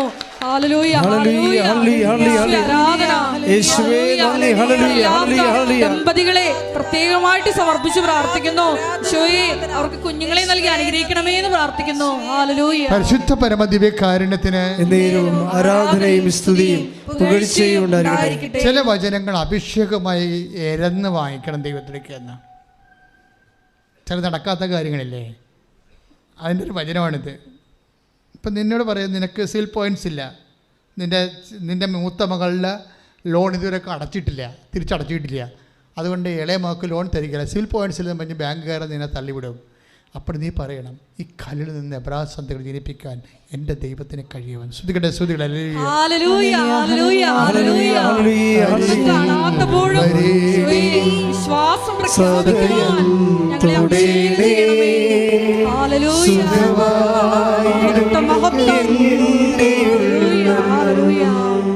നിങ്ങൾ ഉടമ്പടി കണ്ടിട്ടില്ലേ? 24 കൊല്ലമായിട്ട്. കഴിഞ്ഞ ദിവസം ഒരു സാക്ഷ്യം ഉണ്ടായി. PCOD ആണ് മുഴുവൻ. ഇങ്ങനെ കുരുമുളക് പോലെ ഗർഭാശയം മുഴുവൻ, അണ്ടാശയം മുഴുവൻ കുരുക്കളാണ്. PCOD ആണ്. അത് കളയാനും പറ്റത്തില്ല, മരുന്ന് കഴിച്ചിട്ട് പോകണമില്ല. പിന്നെ എന്താ, പിന്നെ 16 കൊല്ലമായിട്ട് മക്കളില്ലാതെ ഇങ്ങനെ ജീവിക്കുകയും. പക്ഷെ ഉടമ്പടി എടുത്തപ്പോൾ ഇരട്ട പ്രസവിച്ച്. നിങ്ങളെ ഈ ആൾക്കാർ പറഞ്ഞത് കേട്ടെന്ന് നോക്കി ഞെട്ടിപ്പോകും നമ്മൾ. കാര്യം എന്താണ്? ദൈവം വാക്ക് പാലിച്ചുകൊണ്ടിരിക്കുകയാണ്. 3:9. ഈ കല്ലിൽ നിന്ന് എന്ത് PCOD ആയാലും ഈ കല്ലിൽ നിന്ന് പറഞ്ഞ് ഈ കല്ലിൽ നിന്ന് എബ്രാഹത്തിന് സന്തതി ജനിപ്പിക്കുവാൻ അബ്രാഹത്തിന് സന്തതികളെ ജനിപ്പിക്കുവാൻ എന്റെ ദൈവത്തിന് കഴിയും. എന്റെ ദൈവത്തിന് കഴിയും. എന്റെ ദൈവത്തിന് കഴിയും. എന്റെ ദൈവത്തിന് കഴിയും. ശ്രുതിക്കട്ടെ ഹല്ലേലൂയ. ഹല്ലേലൂയ, ഹല്ലേലൂയ, ഹല്ലേലൂയ. കണ്ണുകളടച്ച് കൈകൾക്ക് ഒപ്പി കർത്താവ് പറഞ്ഞ ഒരു വാഗ്ദാനമാണ്. അവർ കണ്ണുനീരോടെയാണ് വരുന്നത്, ഞാൻ അവരെ ആശ്വസിപ്പിച്ച് നയിക്കാം. കർത്താവിൻ്റെ ആശ്വാസത്തിൻ്റെ തീരത്ത് അമ്മ മാതാവ് ജീവനോടെ പ്രത്യക്ഷപ്പെട്ട് ഒരു വലിയ ഈശ്വര സന്നിധാനത്തിലാണ് നീ നിൽക്കുന്നത്. കർത്താവെ, അഡ്രസ്സ് ചെയ്യപ്പെടാത്ത, രജിസ്റ്റർ ചെയ്യപ്പെടാത്ത അനേകം കാര്യങ്ങളുണ്ട്. ദൈവമേ, ആൾക്കാരെ നോക്കി കണ്ണുനീരോടെ എൻ്റെ കാര്യം പറഞ്ഞില്ലല്ലോ കർത്താവെ അച്ഛൻ എന്ന് പറഞ്ഞ് വേദനിക്കുന്നവരുണ്ട്. ഇപ്പോൾ പറയുമെന്ന് വിചാരിച്ച് പ്രതീക്ഷിക്കുന്നവരുണ്ട്. അവിടെ കാര്യം എല്ലാ കണ്ണുനീരും നീ ഏറ്റെടുക്കണമെന്ന് പ്രാർത്ഥിക്കുന്ന, വിവാഹം ഒത്തുവരാത്തവരെ, പലതരത്തിലുള്ള വസ്തുവകകൾ വിറ്റുമാറാത്തവരെ, കുടുംബത്തിൽ സമാധാനം ഇല്ലാത്തവരെ, മക്കൾ അന്യമായ വിശ്വാസരാഹിത്യത്തിലുള്ള ബന്ധങ്ങളിലും വിശ്വാസത്തിൽ നിരക്കാത്ത ബന്ധങ്ങളിൽ ചെന്ന് കുടുങ്ങിപ്പോയവരെ എല്ലാവരെയും ഈ സമയത്ത് ഓർത്ത് പ്രാർത്ഥിക്കുന്നു. ഈശോയെ, പലതരത്തിലുള്ള ദുശ്ശീലങ്ങൾക്ക് അകപ്പെട്ടവരെ, പലതരത്തിലുള്ള ലഹരികൾക്ക് അകപ്പെട്ടിരിക്കുന്നവരെ, തെറ്റായ ബന്ധങ്ങളിൽ ചെന്ന് ചാടിയിരിക്കുന്നവരെ, ചിലക്കൊക്കെ പുരയുടെ നിസ്സാര കാര്യങ്ങൾക്ക് വേണ്ടി പണയത്തിന് പകരം പുരയിടം എഴുതി കൊടുത്തിട്ട് അവർ പലിശ കൂടി ഇപ്പോഴും ഇറങ്ങിക്കൊടുക്കാൻ വേണ്ടി പറയുന്ന അവസ്ഥകൾ എല്ലാം സമർപ്പിച്ച് പ്രാർത്ഥിക്കുന്നു. ദൈവത്തിൻ്റെ കരുണ നിന്നേക്ക് ആവശ്യിക്കട്ടെ, ദൈവത്തിൻ്റെ കരുണ നിന്നേക്ക് ആവശ്യിക്കട്ടെ. ദൈവത്തിൻ്റെ നിൻ്റെ എല്ലാ പാശങ്ങളും എല്ലാ കെട്ടുകളും യേശുവിന്റെ നാമത്തിൽ അഴിഞ്ഞു മാറട്ടെ. ഹല്ലേലൂയ, ഹല്ലേലൂയ, യേശുവേ നന്ദി, ഹല്ലേലൂയ, ഹല്ലേലൂയ, ഹല്ലേലൂയ. എല്ലാ തടസ്സ മേഖലകളിലും കർത്താവേ, നിന്റെ ശക്തി നിറയപ്പെടുവാൻ ഞങ്ങളെ തന്നെ വിശുദ്ധീകരിക്കുവാൻ ഈശോയെ അഭിഷേകം ചെയ്യണമേ. ഹല്ലേലൂയ.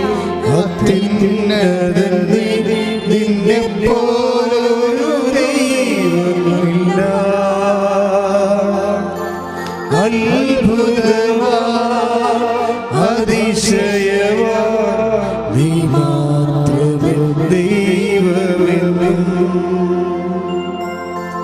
അത്ഭുതമാ അതിശയമാ നീ മാത്രമേ ദൈവമെന്നും. കർത്താവേ, കിടപ്പ് രോഗികളെ നിന്റെ നാമത്തിൽ എഴുന്നേറ്റ് മാറ്. കർത്താവേ, സൗഖ്യമാകട്ടെ. കർത്താവ്, കിടപ്പ് രോഗികളെ അടിപ്പിട പോലെ വൈദ്യാത്മകം പോലെ നിന്റെ നാമത്തിൽ എഴുന്നേക്കട്ടെ. ശ്രുതിയുടെ ഹല്ലേലൂയ.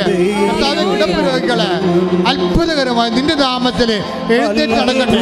ശ്രുതിയുടെ അതിശയ